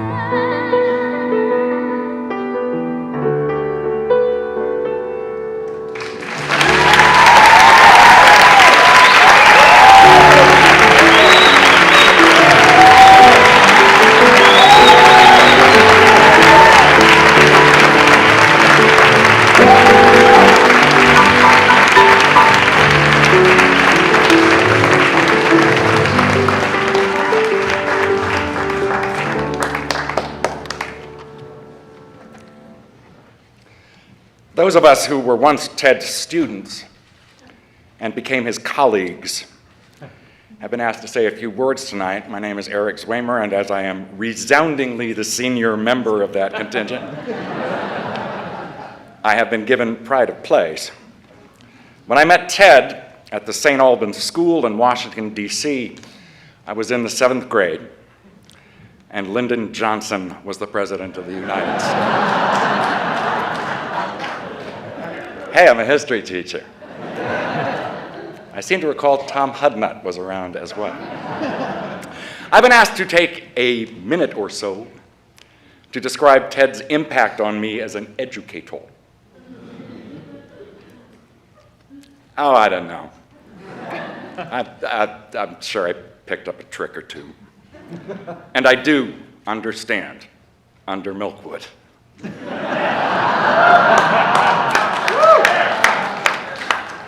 Ted has had a greater impact on me as a man than as a teacher, and I can't explain that in a minute or so either. So I'll keep this short. Ted has erudition and devotion and energy and a genius for performance, and yet his greatest attribute as a teacher, and this is something shared by only the best, is his endless capacity to love and to admire the people he teaches. One does have to win Mr. Walch's respect, to be sure, but that can be done not just by a brilliant essay or a stirring performance. It can be done by an act of kindness or collegiality, or by a really good, or better yet, really bad joke. And once you have won him over, he is yours forever. I know this above all men. What this evening is really about, what really made this happen, it seems to me, is not our affection for Ted. It's Ted's affection for us. His ability, his willingness to be astonished and regaled and elevated and edified by his own students is, I think, his hallmark. Those of you, those of us, who have been his students or his colleagues or both, love him, of course. But always remember, everybody, he loved us first.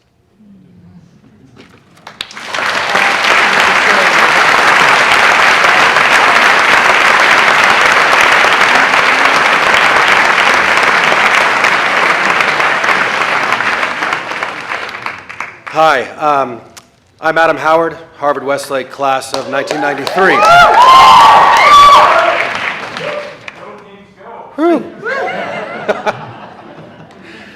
Friends call me Adam. Some of my students call me Howard. The voice automated system in Ted Walch's car calls me a damn hoe.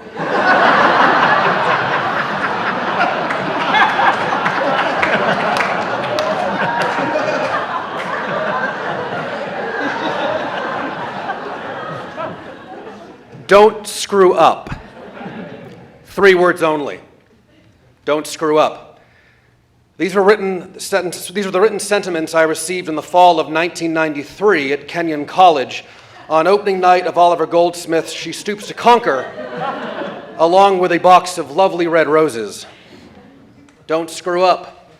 Blunt, but ever efficient with its language, just like the sender, Ted Walch, also an alumnus of Kenyon College. Ted and I met in the fall of 1991. He cast me as Demetrius in A Midsummer Night's Dream, his first production at Harvard-Westlake, and my careful request to be auditioned for the role of Wolf in the musical Hair during my senior year ultimately changed the direction of my life. From these productions to his debut cinema studies class, Ted was my teacher, my director, and my mentor. In 2002, lights up on the beginning of my own career as a current faculty member at Harvard-Westlake. 3 years of directing middle school drama, and now 8 years of teaching upper school English. All with Ted by my side, this time as colleague and dearest of friends, continuing to inspire me daily. Later this month in Santa Barbara, Ted will serve as officiant at my wedding. To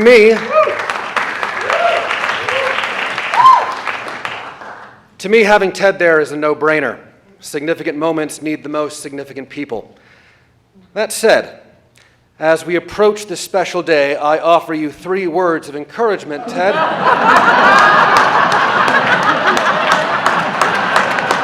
Don't screw up.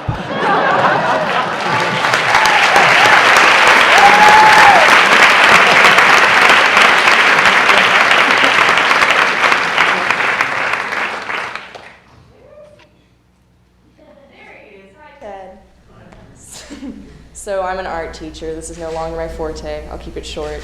I love you. I am so grateful to be able to call you my friend, my mentor, my colleague.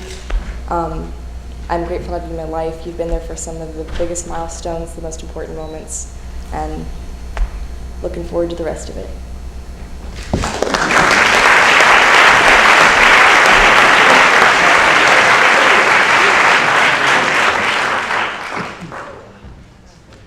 Hi, I'm Isaac Laskin and I teach English. I'm Ryan Harrison. I am head of security at the upper school. So, as Jacob mentioned earlier in the night, Walch is famous for his performance notes. And as Ryan and I were trying to figure out what we wanted to say tonight, we went rifling through our old drawers in our parents' houses, and we found some. And on a night where we're hearing a lot of people speak about Ted, we thought it would be nice to hear Walch speak to us. So these are from the evening before our last performance of Fiddler on the Roof in the spring of 1998. I played Pear Chick, the rebel student. And I was the rabbi. Those characters are not mentioned in the notes. Okay, here we go. Everyone, I took no notes last night. I suppose I could have, but I could tell from the start that the show was going to be special, and special it was. The audience wasn't easy, and you had to work a bit harder and a bit differently to get their attention, but they clearly loved you, as they should have. What made me particularly proud was that you were as clear as you were in your storytelling. That's always what it's about. I congratulate you. I had to learn to love this show. I warmed slowly. We had a tight rehearsal period, and there were days when collectively you tried my patience. But I feel now a bit towards the show as the prodigal son's father came to feel toward his son. It has become my favorite, and all the sweeter and finer for its having earned my affection. This is all because of you. And at this point, the analogy to the prodigal son breaks down completely, so leave it alone.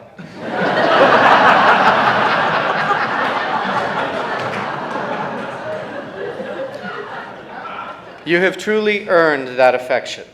You have come to discover what the show is all about, and you have made it your own. I am very proud of you and very grateful. I won't be coming to the cast party.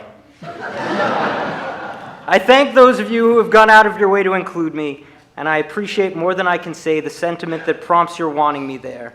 But it has to do with me and my sentiment. If it makes any sense to you, I hope you'll understand when I say that the cast party is for you and you alone. And the only celebration I want is the gift you have already given me, the show itself. And that celebration happens again tonight for the last time with Fiddler on the Roof. You're the best, period. We love you, Walch. Thank you, Walch. Thank you.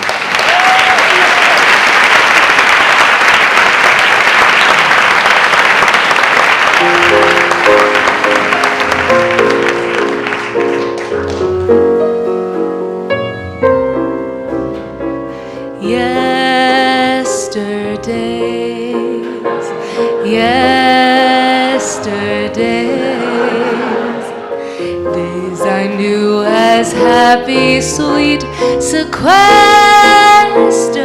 days.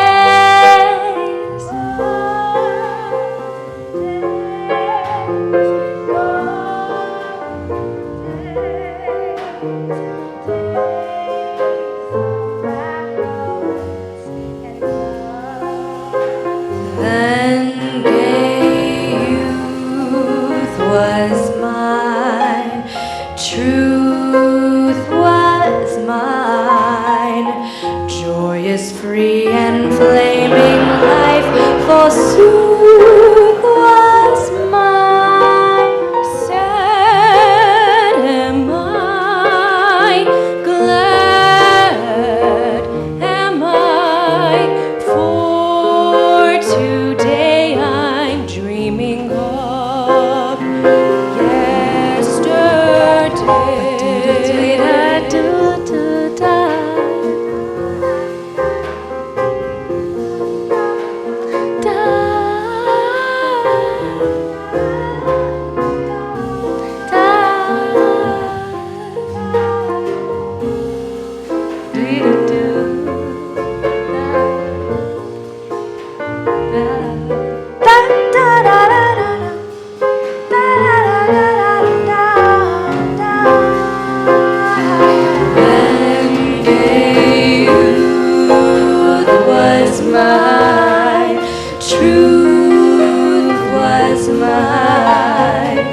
joyous, free, and flaming life, forsooth was mine.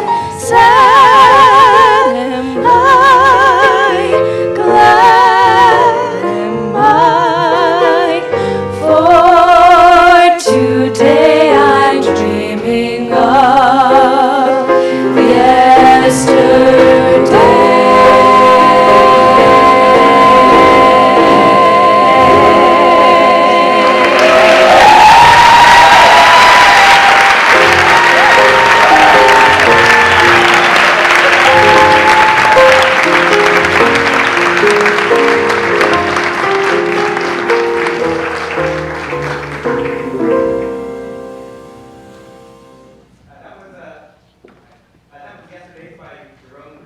One of Ted's favorite songs. Yes. I just want to make sure the facts are clear. I don't want. Now, Ted has a lot of fun making a musical his own, and you could see that fun in the fall 1999 production of Jesus Christ Superstar. I'm so pleased to welcome, by the way, one of my classmates with one of the best last names around to perform a song from the show, Daniela Gesundheit. You're set up? Oh, she's all set up. That's great. Now, Walch is always inventive with his concepts and staging. For example, for this production, he had the actors walk around with a camera that projected the images onto a big screen. Although I don't really know how inventive that was. I mean, the Dodgers have been doing it for years. Anyway, you ready to go? All right. Ladies and gentlemen, Daniela Gesundheit.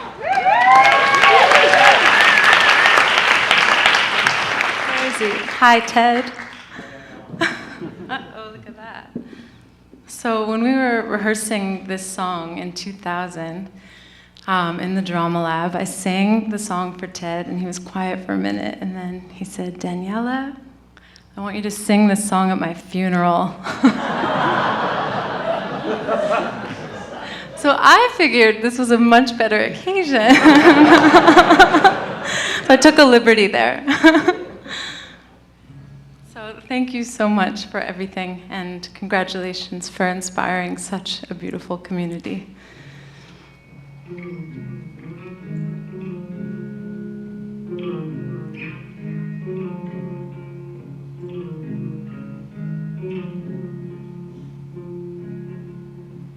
I don't know how to love him, what to do, how to move him. I've been changed, yes, really changed. In these past few days, when I've seen myself, I seem like someone else. I don't know how to take this. I don't see why he moves me. He's a man. He's just a man. And I've had so many men before, in very many ways. He's just one more. Should I bring him down? Should I scream and shout? Should I speak of love? Let my feelings out. I never thought I'd come to this. What's it all about? Yet, if he said he loved me, I'd be lost, I'd be frightened. I couldn't cope, just couldn't cope. I'd turn my head, I'd back away. I wouldn't want to know. He scares me so, I want him so. I love him so.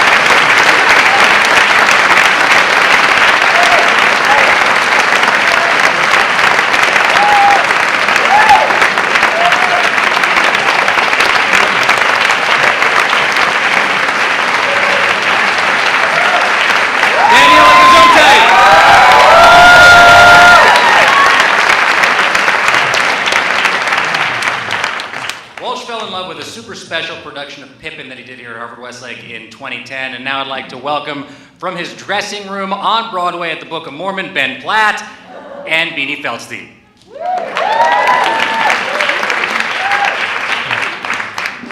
Hey, Mr. Walch, it's Ben. I'm here in my dressing room at the Eugene O'Neill Theater in New York City.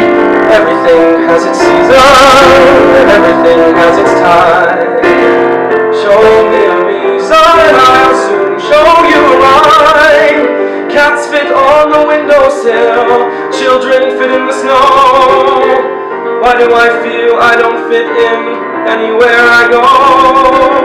I really could not let this occasion go by without somehow expressing to you just how special you are to me.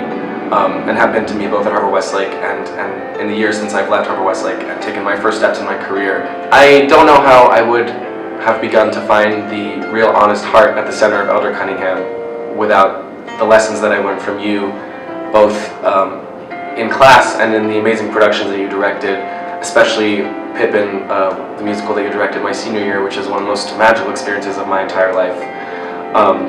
And anyways, I really hope that this is a beautiful night for you, and please enjoy every tribute that comes your way because you truly deserve every one of them. And sending all my love across country to you. Eagles belong where they can fly. I've got to be where my spirit can run free. Gotta find my corner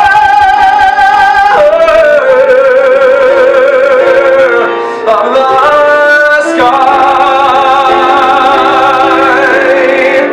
The sky.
This is Walch Tonight, right? Stop. Okay.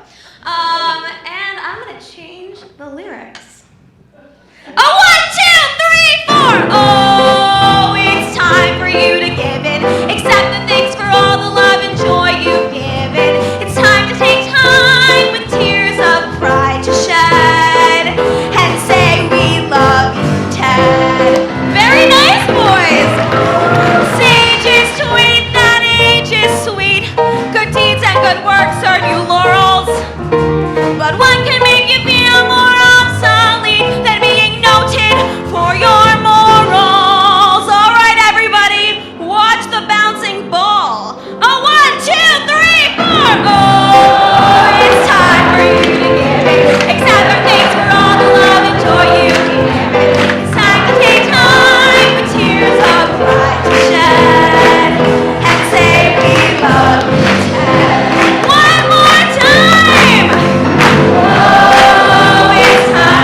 Ladies and gentlemen, please help me in welcoming the president of Harvard-Westlake, Rick Commons.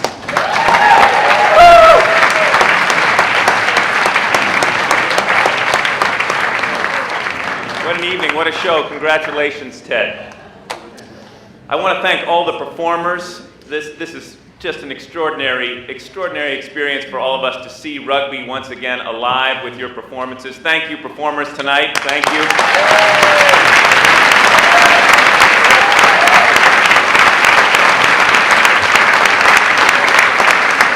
I also want to thank all of you for coming out this evening to honor Ted, and I want to thank those of you who made this possible with contributions of various kinds to make this extraordinary event possible. Most especially, I want to thank Mark and Julie Platt. Thank you for all of you.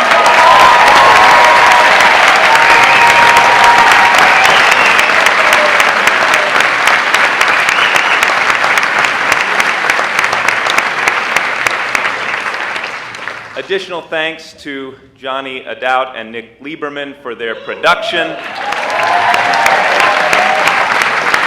To Michelle Spears for her extraordinary direction.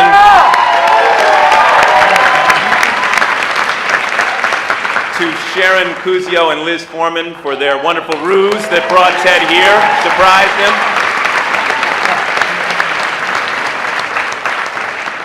And thanks also, this event has been, as you can see, choreographed from the very beginning very, very well by Casey Kim and Ed Hu. Thank you, Casey and Ed.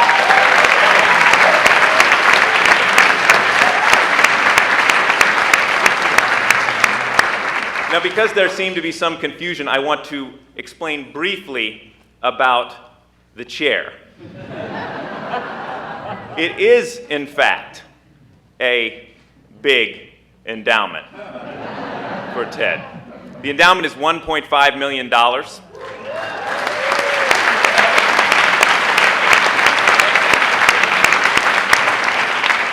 And that $1.5 million, of course, honors Ted. It honors all teachers. It supports the ability of Harvard-Westlake in perpetuity to bring to Harvard-Westlake and keep at Harvard-Westlake the finest and most inspiring teachers, those who have taught those of you in the audience who've been blessed by going to this school, and those who embody the kind of inspiration that Ted brings to the classroom every day. I spoke to two of Ted's former students on my way in, who are also my former students, and said, I was a teacher at the same time as Ted in the 90s, and there's no big show for me.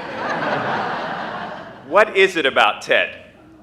And the answer that I got was this: at a time in my life, said one student, when I needed to be taken seriously, Ted did. And the other student said, and at a time in our lives when things are a little too serious, and at a school that can sometimes be a little too serious, Ted brought joy to every endeavor and every moment. So that's how you do it, Ted. Thank you.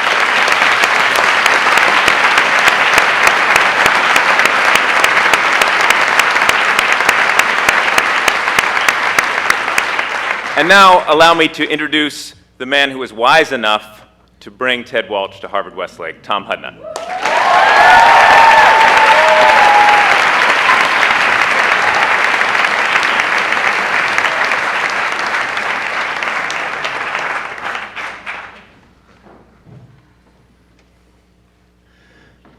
A few of us in this room have known Ted through all the seasons.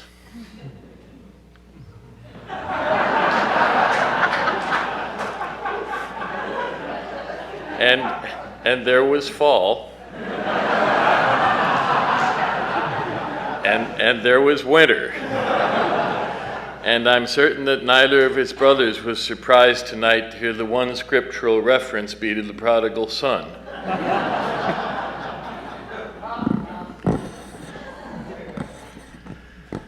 I hesitate to make this too personal. Ted and I lived across the street from each other back when we were teaching at St. Albans School. And we did a lot together. We walked his dogs to school every morning, Toby and Ralph. And shall I tell him about the night we wanted to listen to Wagner? Sure.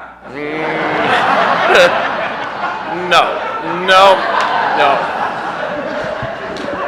All right, we'll skip that. How about the night I walked into the restaurant on Wisconsin Avenue? No. Okay.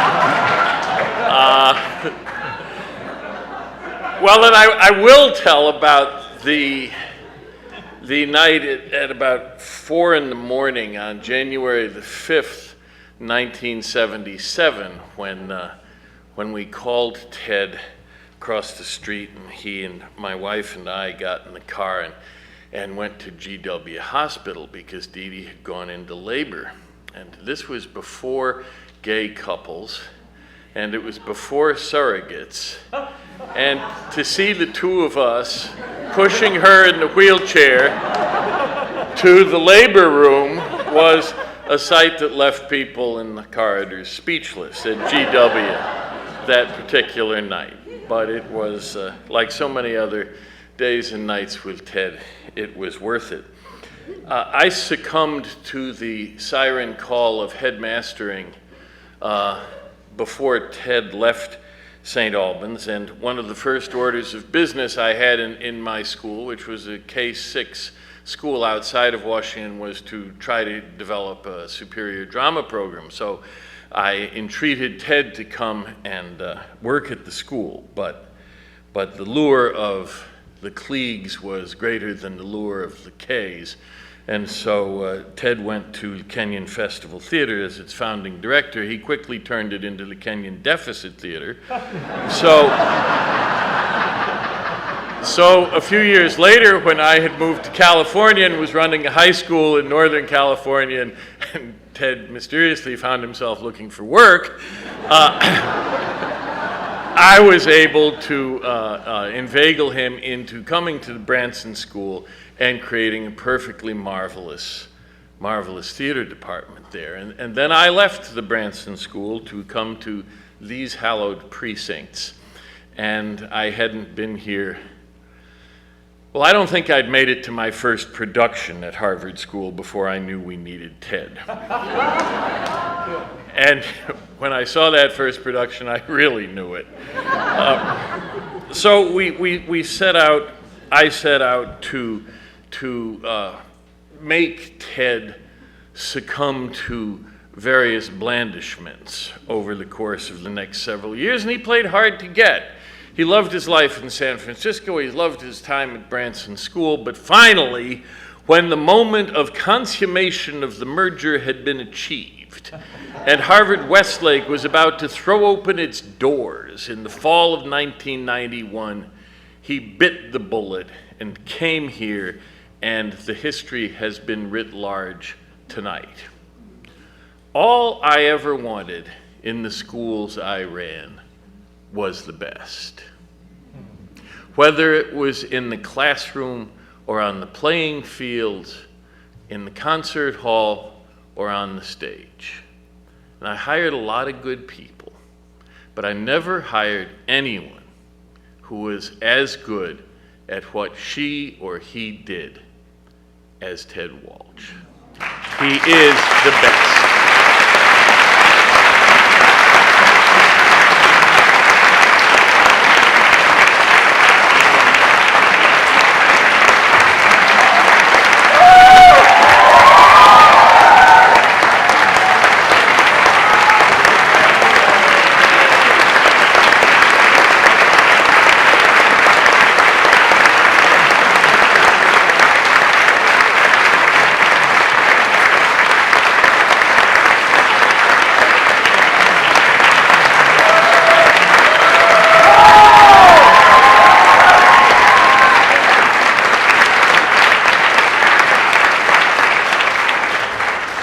Peace.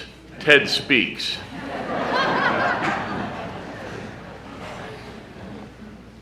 I'll keep it simple.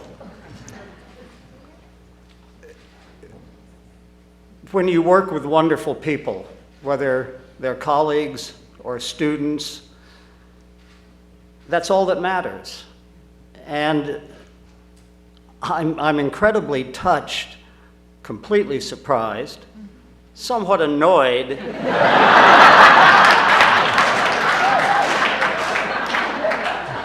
But the thing that shines out tonight on this stage is, and this is just the tip of the iceberg, what kind of talent we are blessed to work with here. I mean, that's what it's all about. And whether it's talent on the stage or on the baseball field or in the classroom or in, you name it, that's what it's about. I do feel a little bit like it was a funeral.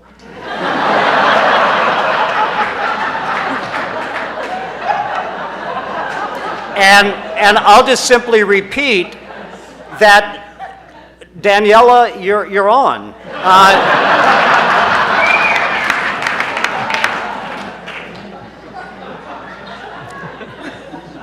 I'll close with this because I think it's funny. The novelist Tim Robbins, is that his name, Tom Robbins? Tom. He's a friend of my dear friend John Considine. And when he heard that Daniela Gesundheit loved his novels, he could not wait to inscribe it to someone named Daniela Gesundheit. And I know she has that novel to this day. That's the kind of fun we have here. I thank you all.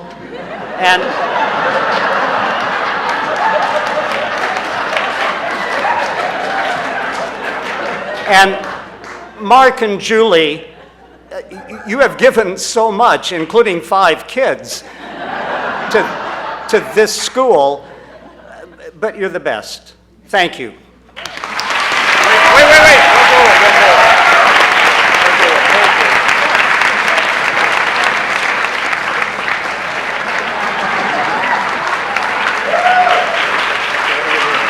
I did say something. Actually, while this is the spring of Ted's life and career, Daniela, you have company at his funeral because Ted and I, we have planned for a long time each to speak at the other's funeral. And since we know that presents logistical difficulties, we are seriously thinking of taping a joint eulogy. But before that, and we are in a moment going to walk off into the sunset, he and I, old friends. We're going to go out that way, and then he will receive his adoring public in front of Chalmers. But before that, we have a second career, he and I. We are going to be grammar vandals. We are going to travel the United States with a bucket of black paint and a brush, and we are going to correct every mispunctuated sign in America.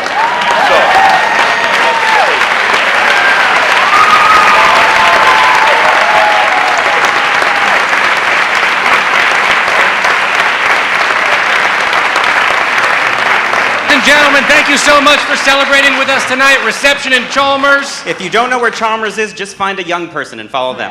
Good night. Good night.